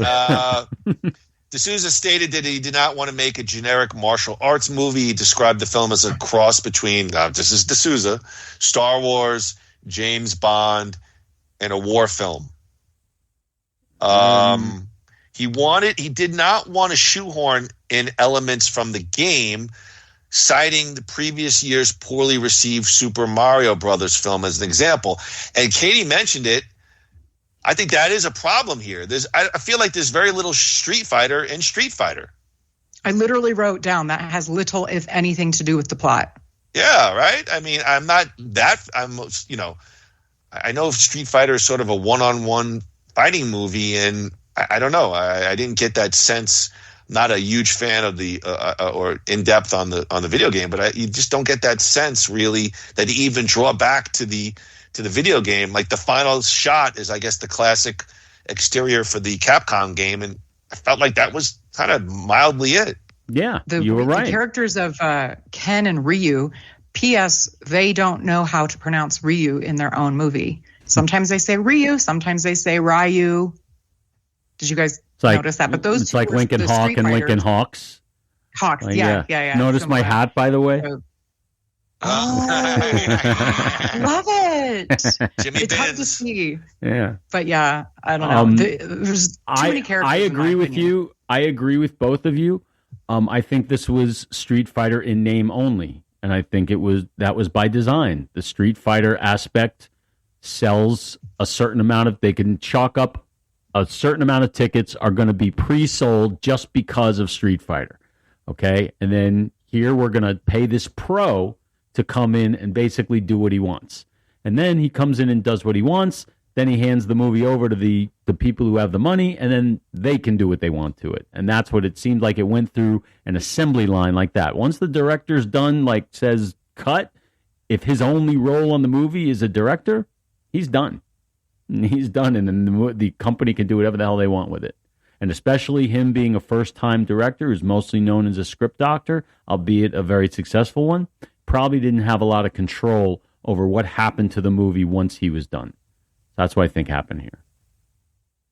Street Fighter was filmed mostly in Queensland, Australia, along the famous Gold Coast. They shot some interiors and exteriors on a soundstage in Brisbane. A lot of the exterior scenes were filmed in Bangkok, Thailand, which was used as the backdrop for the fictitious "Take Me Down to Shadaloo City with a Grit." I will say this. This is the last thing before I'll move on. The first submission of the film, it was given a rated R classification. Then, according to D'Souza, there was a G-rated version, and then the film was finally bumped up to a PG-13. And so my only point was, I've never really quite heard of a film having that range of perhaps different versions from G all the way to R. I don't know. Is that common, folks? I don't know. I took note of that too. I mean, no one's going to see it if it's G. That was wild. And they were like, well, the only thing they added from G when they took it from R to G to get back to a PG-13 was cursing. They added some cursing. Yes, they added curse words. Yeah, that's my notes. It's like, okay. Is that common, Andrew? Yeah, I don't know. It's extremely common. It's what you know. G to R. G. Well, think about the difference between G to R. Okay, it's very thin line. You have a G movie, you're watching the Muppet movie, and all of a sudden Kermit says fuck. It's now R. Like literally 2 F-bombs make a movie an R-rated movie these days. Well, they really always did. So yes, and you got to think that you got the writer of another of 48 Hours coming in, and you're going to ask him to do a kiddie video game movie? That's not what you're paying this guy to do. So yeah, like I said, there's a very thin line. So yes, it's common. Why the fourth Die Hard was rated PG-13. Okay. John McClane is an R-rated character. You can't, it doesn't work. And it didn't work. They've done the same thing with, Terminator. One of the Terminators was and that's why there's just such an uproar anytime that happens. The third Expendables movie was PG-13. Everybody had a shit fit about that. Like you're neutering what makes these things go. Now with Street Fighter, really, I would think the only problem there would be violence. So you bring it up to a PG-13 level. You don't have to put any cursing in there to make it PG-13. Get some blood and some kicks. Like the video game. The video game had blood in it. That's not a G-rated video game. How do you go from R to G? Not PG, G. G is like a 5-year-old's movie. Yeah. You take out any bad language, even anything even remotely approaching bad language, and you get rid of violence. I mean, this was here. Part of what I was going to say about the movie. Street Fighter movie without violence. I literally can't comprehend how they made it G. Okay, I could say the same thing about what's a Bugs Bunny cartoon without violence. Like this is a live action cartoon. This was meant to be a live action cartoon. With Stephen E. D'Souza at the helm, it's going to look a little different than that. Mm-hmm. So I would say that probably chalks it up. They wanted a kiddie thing that parents are going to take their kids to, so they could shut them up for an hour and a half, and they've got it even better because now they got Van Damme in it, so that'll up the stakes because now some older people will want to see it. Even some parents will come in. They thought they had the entire thing set out on paper, but then you have a whole bunch of different, not just too many cooks in the kitchen, but everybody cooking a different dish. That's what it seemed like this was exactly was Doom, this movie. But I'm not even going to say Doom. I have one more I didn't comment hate about it. that. Go ahead. I think because I'm a woman and I think that Jean-Claude is lovely to look at. We did not get any Jean-Claude ass or even shirtless. There was one scene where he had a tank top. Otherwise, he was completely clothed. And I think perhaps there was a scene with him naked from the R version, and then it went back to G, and we never got any eye candy for the ladies. Actually, it was Triple X. Guile and Cammy went in the catacombs of Shadaloo City in that age. Actually, I did read that they had a real life affair. They did. Wait, who? And Sagat was standing in the corner just watching a voyeur. He was the audience's POV. All right, Andy, quick, edit that out for a broadcast. I'm joking. All right, let's get to it. Gru, this is your area.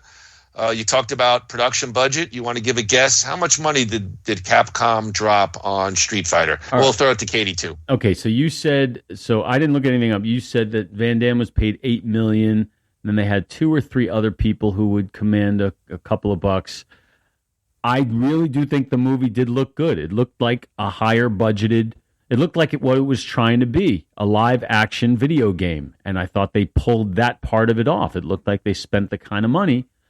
So I'm going to say that this movie had a budget. I'm going to go like 40 million. I think they spent some money on this. It really looks like they did. Is that your final answer? 40 is my final answer. All right, Braxton and Jet lock Gru in on 40 million. Katie, do you want to give a guess? I don't know if you looked it up, but if you do know, and that's why I raised my eyebrow, because I am so impressed. Andrew's so good at the guessing. Wasn't it like 35 million? It is exactly 35. Yeah, he knows his money. Well, I really think it shows.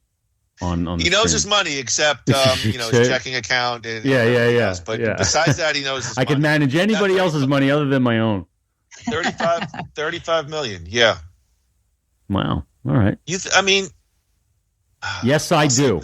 Yes, I do. All right. Okay. Guys, Street Fighter opened in New York and LA on December 23rd, 1994. We know the storyline. No need to get into the storyline of the movie.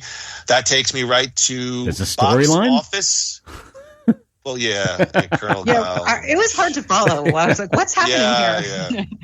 Yeah, I put just like 2 sentences of the storyline. I didn't put a lot in there.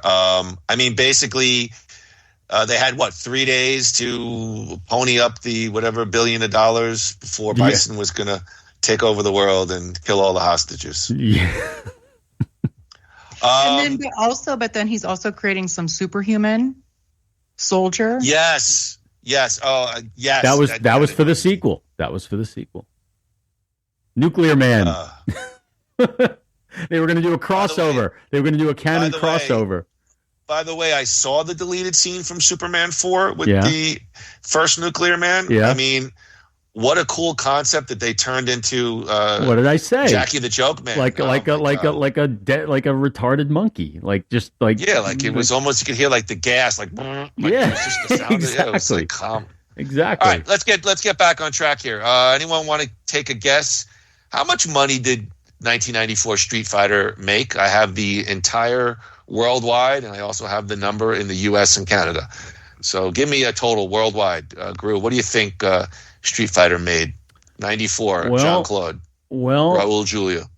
You gave the top 5 before, and the number 5 made like 130 million. So this has to be less than that. I remember this movie being a hit. I remember it being popular.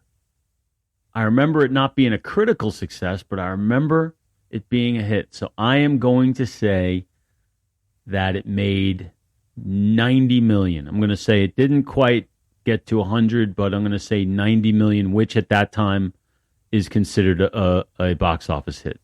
90 mil. All right, so 90 million? I'll lock it in, yeah. Braxton, final lock answer? it in, yeah. Braxton and Jet, lock it in. 90 million. Are those your dogs? Are they your note keepers? Yes, that's cute. Yes, that's cute.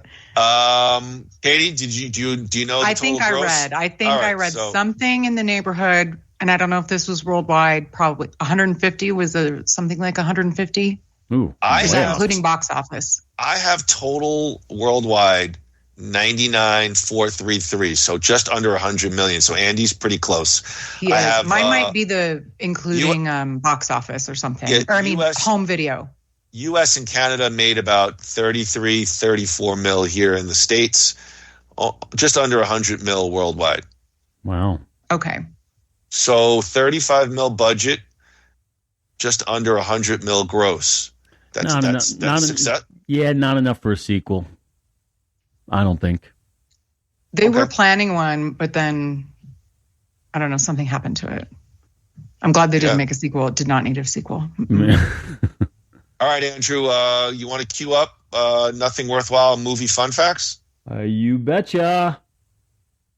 I need lunch. I'm starving. Oh, I know where I got my figure from. The film's home video releases and television broadcasts have been profitable for Capcom, which earned a return of $165 million from its film's box office and home media revenue. That's where I knew. Yes, it was a combination. Total. Yeah.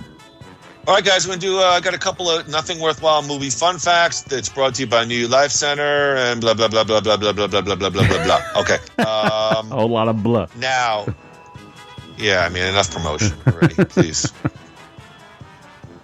Andy's brother once said to me, has New Life Center ever gotten a phone call that they, I'm like, leave me alone, Stephen.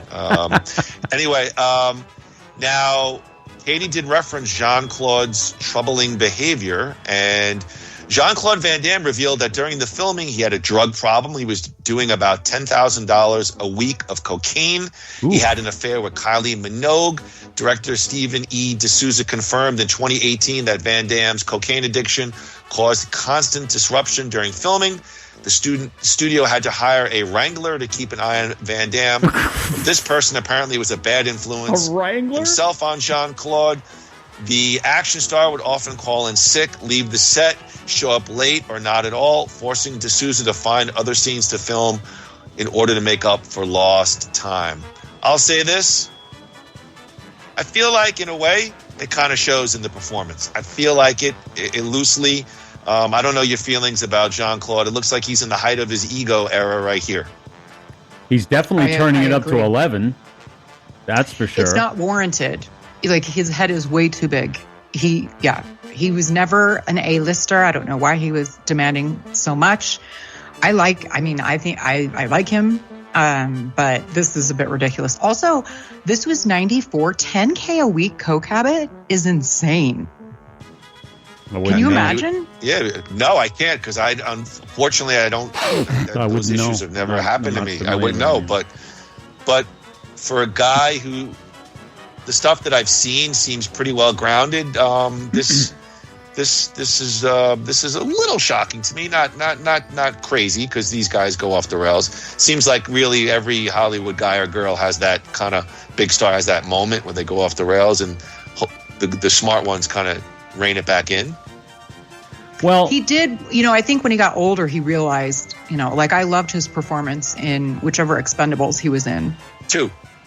I think he had a heart problem in the early 2000s. I remember reading that he had to have some emergency surgery, heart from all the surgery. coke he did? I'm guessing. Well, I didn't know that, but I'm guessing that played a role. In this one, he's.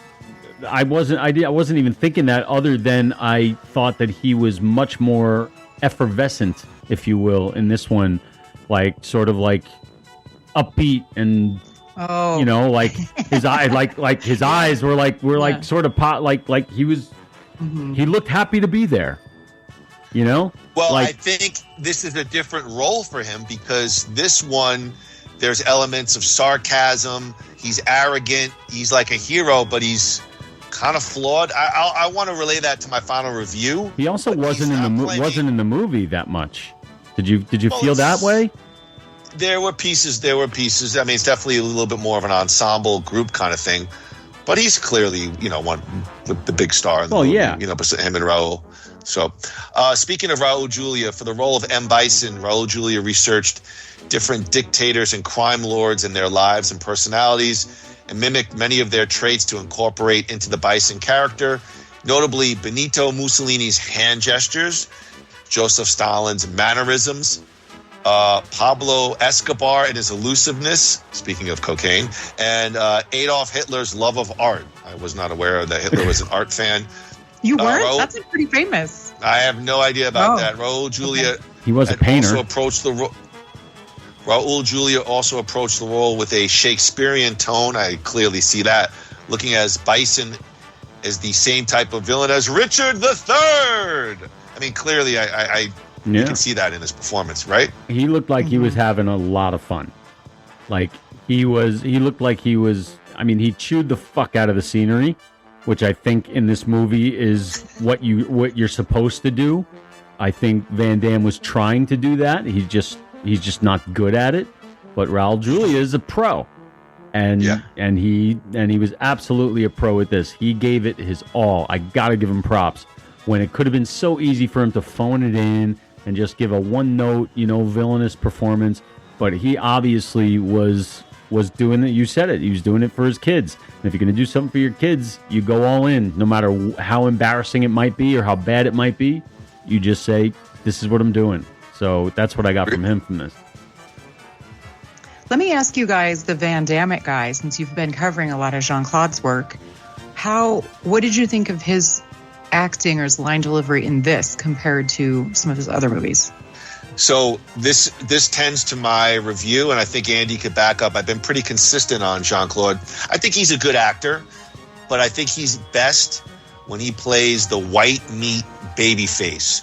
The hero or the individual. I mean, there are movies where not only does the family get killed, they get tortured, they get drowned, and then he has to come back. And a lot of his movies, not all of them, but they have that sort of that he's going to come back and get that revenge. Here, I agree with Andy. This doesn't play into his skill set. There's sarcasm. He's arrogant. It just doesn't play into sort of the strengths that I feel he has as an actor. And that does feed into my final review of the movie. I don't know your thoughts, Andy. Yeah, well, I agree with some of that. I'm going to be a little less kind. I don't really think he's a good actor. I think he's good at what he's supposed to do, which is command the screen and kick some ass. And when he gets out of that lane, the only time he's really, to me, I put him in the same category. You're going to think this is really weird.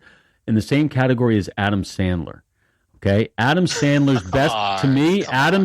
best work, best performing is when he is in somebody else's movie, somebody else's world, not an Adam Sandler, not a Happy Gilmore, a Happy Madison thing, but Punch Drunk Love or the Uncut Gems, somebody else's vision.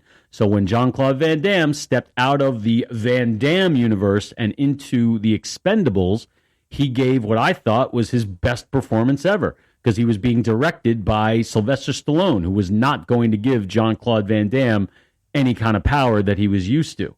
So when you give that kind of power to somebody who really doesn't know kind of what to do with it, that's why these movies all end up being kind of the same thing. So here he's trying to, but he's just not good at it. And maybe D'Souza is not a good enough director to get that kind of performance out of him. So, I just don't think he's that good. He never has been. Okay. He's good at a lot of things, but not emoting or acting. He's not that guy. I'm not trying to put him at the same scale of Steven Seagal. Lawrence. I think he's much better than Steven Seagal. I think he's better than Seagal too, but I hate Seagal. Everybody does. You right, but I think you got to hear what I'm saying. He's good. I watch his movies, and he is able to emote emotion when he's getting beat down, and you're able to root for him. No, he's not. He's not Harrison Ford. He's not. He's not that. But comparative in the action hero genre, I don't think he's to say. I'm not saying you're saying he's garbage, but I think that's to write him off a little bit too much as an actor. I'm not saying you're saying that. I'm saying, I think he's a good actor. But to play this role where it's elevated, there's sarcasm, it's just not in his range of skill because set, he's not good at it. Because he's not very good at it. He's a good action movie star. He's a good action movie star. I don't think he's a good actor. I think there's a difference. I think Sylvester Stallone's a good actor. You know what? You're really getting out of your lane. Maybe I should do Nothing Worthwhile with Moody and Katie. All right. I'm joking. Well, hey, okay. I guess what was his hair? The color of it. That's the It's cocaine. like he put sun in. He put sun in. I think That's where he hid the cocaine.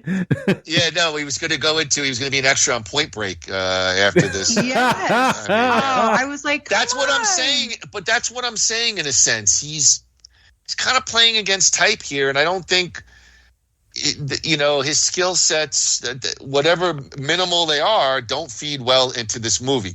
Now, speaking of Jean-Claude, maybe this is belaboring the point, but my last thing on the fun facts was he was not easy to work with through a combination of professional ego and substance abuse. Being the biggest star in the film, Van Damme got a presidential hotel suite with a gym put into his room, but he would often refuse. Listen to the pain in the ass he was. He would often refuse to come out of a hotel or his trailer until he felt ready. When he did come out, he often would bring alcohol to the set or take hours to shoot his scenes. By contrast, everyone loved Kylie Minogue, praising her for her professionalism and generosity. There was equal praise for Raul Julia, who was accompanied by his family due to him being reportedly terminally ill with stomach cancer. Despite his declining health and frail state, everyone reported that Julia was always focused, often played games with the cast and crew after shooting, and was a joy to work with. So that's my last point on Jean-Claude's terrible state during this movie. Yeah. Anyway, guys, asshole, all right, douchebag. Man, I'd love to have a presidential suite with a gym put into it. Boy, I might not ever leave either. But you know what? Someone like him would do that and then not even use it. They would go to the hotel gym, or they would say, "Can I also get a membership, a temporary membership at the gym down the street?" It's like me and all my my TV apps. I don't use 90% of them, but I need to know that I have the access.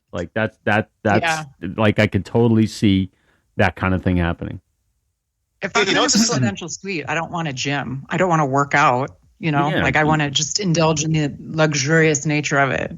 Yeah, these guys. That is true. It's amazing. It's funny you talk about apps. I have an LG. We got a new TV and it has a free LG streaming app, and I end up watching that. They got a million channels. They got Saturday Night Live, 24 hours. I'm going to watch Miami Repo, some crappy reality show. Pac Blue, Pacific Blue, reruns of Pacific Blue. Wars, Storage Wars. My dad watches that. He's like, I love. He's like, Anyway, all right, guys, let's get to it. I don't know who wants to start first. Critical review. Let's get your final thoughts as we wrap this great podcast up. On a scale of 0 to 4 red capes, what do you give Street Fighter and why? Who wants to go first? You want me to go? Katie, let me know. Let Katie go first. I have a question. Do you do whole numbers? No, only? You can do whatever you want. 1.5 capes, whatever you want to do. Floor is yours, my friend. I was contemplating. I'm giving this 0. Wow. Whoa. 0 All right, capes. go ahead, Katie. Give it why. Well, I had never seen this before until a week ago. And I thought, what could go wrong? We have Jean-Claude. I can look at him. He can do his thing. Raul Julia is lovely. I love him in everything. So... But this was just so all over the place. There were way too many characters to keep track of. The plot was, I don't even know what the plot was. There were too many subplots. None of it made sense. It was Jean-Claude's line delivery was like he was reading off of cue cards. He's usually not that bad. It just didn't, for an action movie, I was bored. I was like, it was an hour and 40 minutes and it seemed like 3 hours. I was like, what, is this going to be over yet? I did not enjoy this at all. Not even looking at Jean-Claude or having Raul Julia. They couldn't even save this for me. Just no.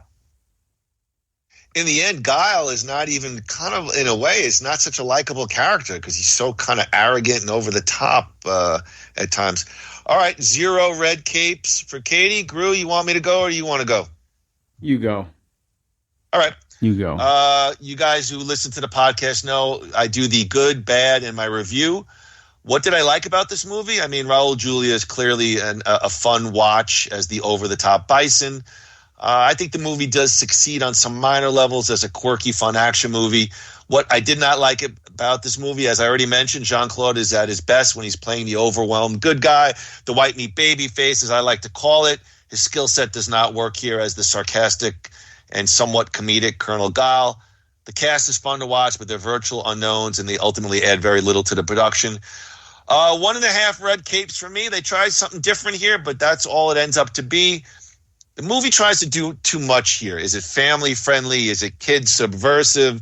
Is it a comedic piece with political undertones?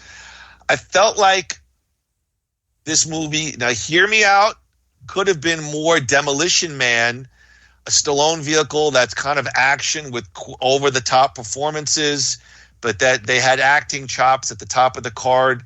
And, Snipes and Stallone play with a much more well-rounded cast. Jean-Claude is reportedly not in good shape here personally, and it shows. Superficial cinema with 1 or 2 fun moments, but it's way too hammy and too little fun. 1.5 red capes for me. Andrew? The moment that this movie started, I perked up because I knew exactly what it was going to be. With the music that came in was right out of highbrow cartoons in the 80s. So this is a bad movie. All right. It's a bad script, bad directing, bad acting, bad everything. Yet at the same time, I enjoyed watching it. I enjoyed watching it. I enjoyed the experience of watching it. Katie, do you understand why I have no hair? Do you understand why? Here's why. So because it's so bad that it's good. It's not even that it's so bad that it's good, because it's not. It's just I was surprised that what Katie said, that she was bored, because one thing I wasn't was bored because it just never let me get bored, because it just kept it was so loud and obnoxious and crazy and ridiculous. It felt like I was inside a video game. And on that level, I never got bored, and I actually enjoyed the experience of watching it. That being said, I would give it the exact same review that Evan would. I would give it 1.5, but I'm going to bump it up to 2 because I thought Raul Julia was really good. He kind of saved it where he couldn't for you. He kind of saved it for me. He was fun to watch. He's hamming it up, chewing up the scenery, going out in a blaze of glory. So I'm going to give it 2 red capes out of 4 for Street Fighter. See, listening to your reviews, everybody, I don't know if you agree with me. No, because it tries to be too much. It tries to cover. Now, for example, you mentioned the soldier that's being tortured and programmed to be this evil super soldier, and they kind of bail. They make it sort of comedic a little bit, and then that could have been such a cool concept where the evil dictator is torturing this almost like Bizarro Superman, and then at the end unleash this. I'll bet you that was filmed and it was in D'Souza's script, but that's got nothing to do with what they're set with what they're with the toys that they're making. That happens all the time. That I hear you. I'm sorry to go back, but the movie we did last week, Superman 4, there are a lot of things in that movie that don't make sense that do if you put back all the shit that was taken out. That was out of the control of the director, or where the studio wants it to get under 90 minutes. When you say, well, I can't tell my story unless you give me 2 hours and 15. Well, sorry, pal, you can't do it. So I'll bet you that storyline exists. It just doesn't make sense because they threw it out. I just have a hard. Just hear me out. One last thing, Katie, and I'll shut up. I have a hard time though. Andy and I struggle because I'm not a guy who watches something bad and goes, "Oh, it was so bad, it was good." I don't know and I'm not saying Andy's saying that, but I will acknowledge that there are some bad movies that have sort of a kitschy charm to it. But I've never watched a bad movie and kept my attention, or a bad movie is a bad movie in my estimation. I don't know. Well, that's it. I think two things. I think a bad movie, knowing that it's not. I guess first you have to define what a bad movie is, meaning it's not a quality film, but it could be entertaining, aka over the top. Bad not a great movie, but I adore it. I love that movie, but it's not a good movie. Like, that's the example. But I don't know. I think there was way too many characters, way too many. Like, I couldn't keep track of everybody. I'm like, oh, there's Vega, there's DJ, there's Sagat, there's Zangief, Ryu, But Ken, see, I gave up on all the that Doctor, 2 minutes in. Shamil, Shlamazel, I gave up on all that 2 minutes in, and was just it was just eye candy for me, and it just seemed more fun than I guess I was having more fun than I actually was. I don't know. I didn't care about the plot. You know, I thought those two American dudes were funny. They had some good interaction together. That was kind of a nice juxtaposition.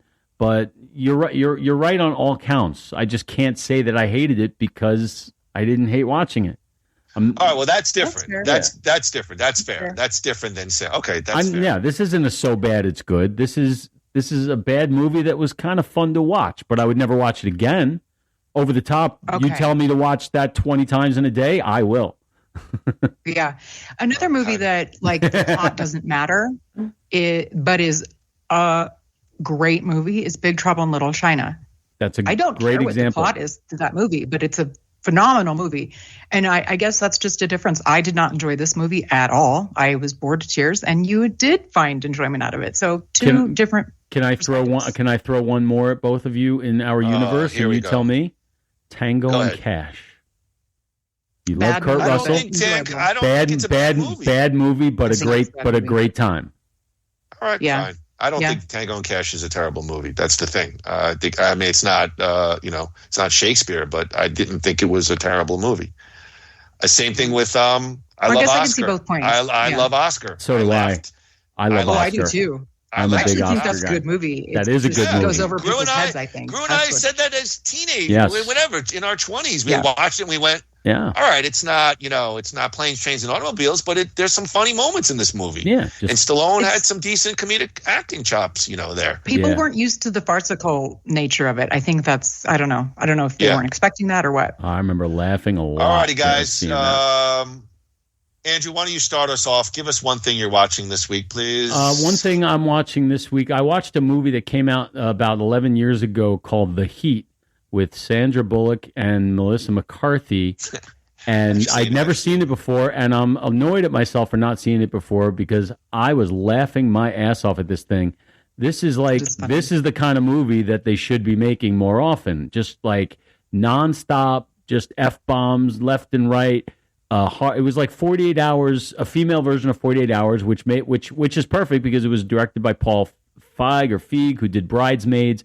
Basically, it's a spin-off of the Melissa McCarthy character, even though it's a different character. It's the same performance, and it's just as funny. Bullock is great. It's a fun. It's not an all-time classic, but it's funny. So I watched that for the first time this week. The Heat. She was on a roll for a while, with all those comedies. Yeah, and I enjoyed all of those. And she lost weight. And then it's kind of what happens. It's kind of what happens when you She got into her Eddie Murphy handsome phase. I guess so. When your audience, is your audience because of a certain physicality that blends so greatly with a personality. Okay. Am I wrong about that? That blonde. No, you changed. No, you switched up though. I think I understand what you're saying. It's a look and the performance. Yeah, the combination. Right. I agree. Yeah, she's still phenomenally talented, but people aren't going to want to see that. That's the thing. I mean, I had known of her, and then Bridesmaid, that was just an incredible, stunning comedic performance. She's just so brilliant. I'll take the next one here, and then we'll see what Katie's got if she wants to add to it. Listen, I don't really talk a lot. Andrew and I talk a lot about sports on the podcast. We touch upon sports every once in a while, but on Hulu, I got the ESPN Plus hub, and they have a documentary called The New York Sack Exchange, and it's a 1-hour documentary about the great but somewhat unheralded defensive front four of the classic 80s New York Jets team. Joe Klecko, Marty Lyons, Abdul Salam, and of course, Mark Gastineau. You may remember Mark Gastineau's romance with Stallone ex Brigitte Nielsen. You hurt me. You see that? With Gastineau and Favre? You mentioned Gastineau. Okay, thank you. I know. I'm trying to talk up. All right, go ahead. He just interrupts me. They show that, by the way. They do show that clip in this documentary. So it's narrated by Wu-Tang's Method Man, and it's about those four guys, their playing careers, their wildly different personalities. Of course, it really focuses on Mark Gastineau, and he was a guy that had some Hollywood dreams that never really happened, and holding on to a lot of bitterness over their 40-year relationship, and it was really pretty riveting television. If you grew up in the East Coast, were a fan of those Jet teams, 50 minutes, ESPN Plus documentary, New York Stock Exchange. Best stuff I watched all week. And I watched a lot of stuff because, like Andrew, I'm home on break, just sitting on my pimply, cheesy ass. There you go. What streamer did you say that was on? It's on Hulu on the ESPN Plus hub. Okay. Katie, anything you want to recommend or put out there? Well, two things. I am rewatching Dexter. So in preparation to watch the new Dexter series, Original Sin, because I like murdery stuff. So I'm really enjoying that from way back in the day. And then last night I watched Nate Bargatze's new comedy special, and I laughed a lot. Netflix, yeah. Yeah, I saw the screen cap. Okay. Is that the guy? Is that the guy who was on Saturday Night Live who does the George Washington thing? Who's Nate Bargatze? Who is that? Well, he's not a cast member. I don't know. Maybe he was on set. No, he's somebody. from Tennessee. There's a guy who hosted the show who does this. I thought it was that guy. Anyway, so who is this? Maybe. Who is this guy? Who is the comedian? What? Nate Bargatze. Is that how you pronounce his name? Either I think it's Bargatze or I gotta see if this is that guy. I gotta see. He has kind of buggy eyes. Yes, yes, it is that guy. It must be that guy. Oh my God! If it is, how do you spell that? He's really funny. How do you spell it? Nate Bargatze. Yeah, I'm right. All right, I'm not going to ruin this for you. You go watch it on your own. Nate Bargatze, he does these George Washington sketches when he hosts Saturday Night Live. He's hosted twice, and he's done it both times. He did it the second time because it was so funny the first. Not going to tell you anything. Not going to tell you anything more about it. It's really, really funny. Okay, watch it. But yeah, he has a new special on Netflix, and it was really funny. Yeah, he's a funny guy. All right, guys, for our next episode of Nothing Worthwhile, we'll welcome in the new year with a review from the past, often discussed in our last of the action hero circles.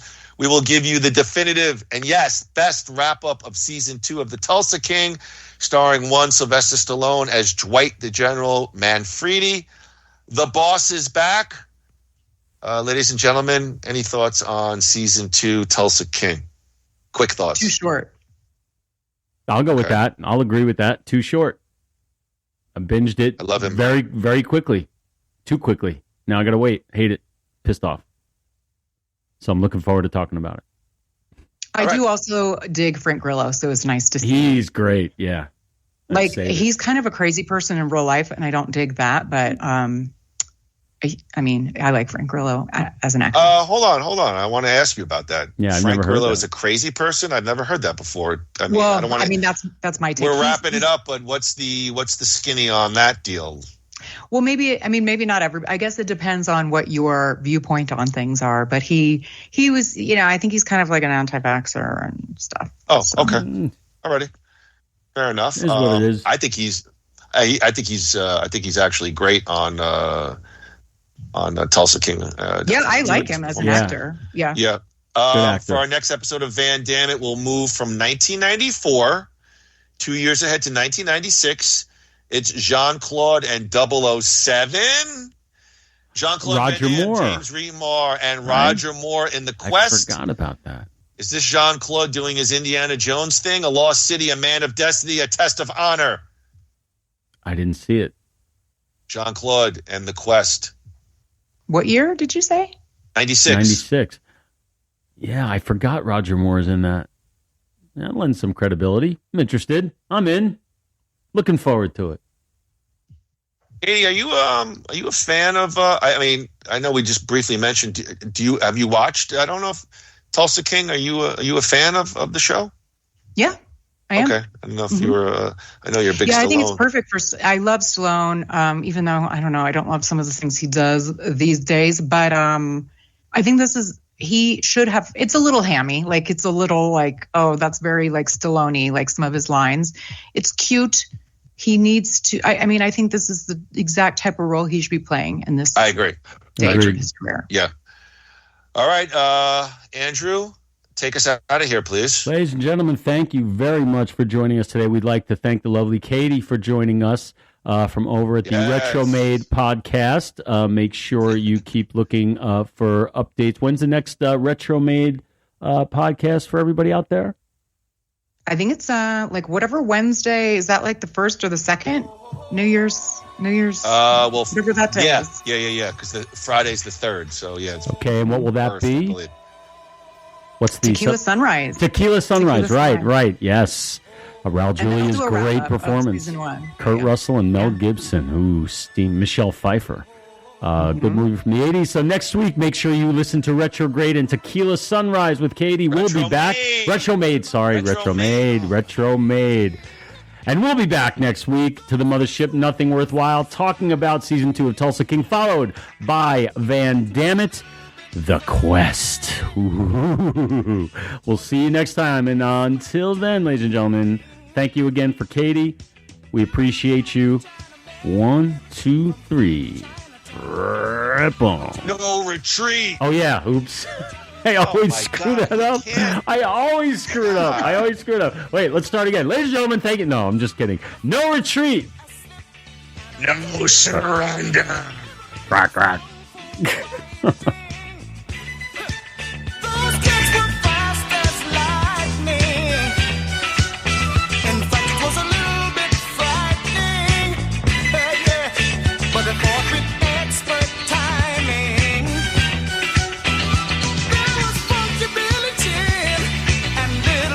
He said, here comes the big boss. Let's get it on.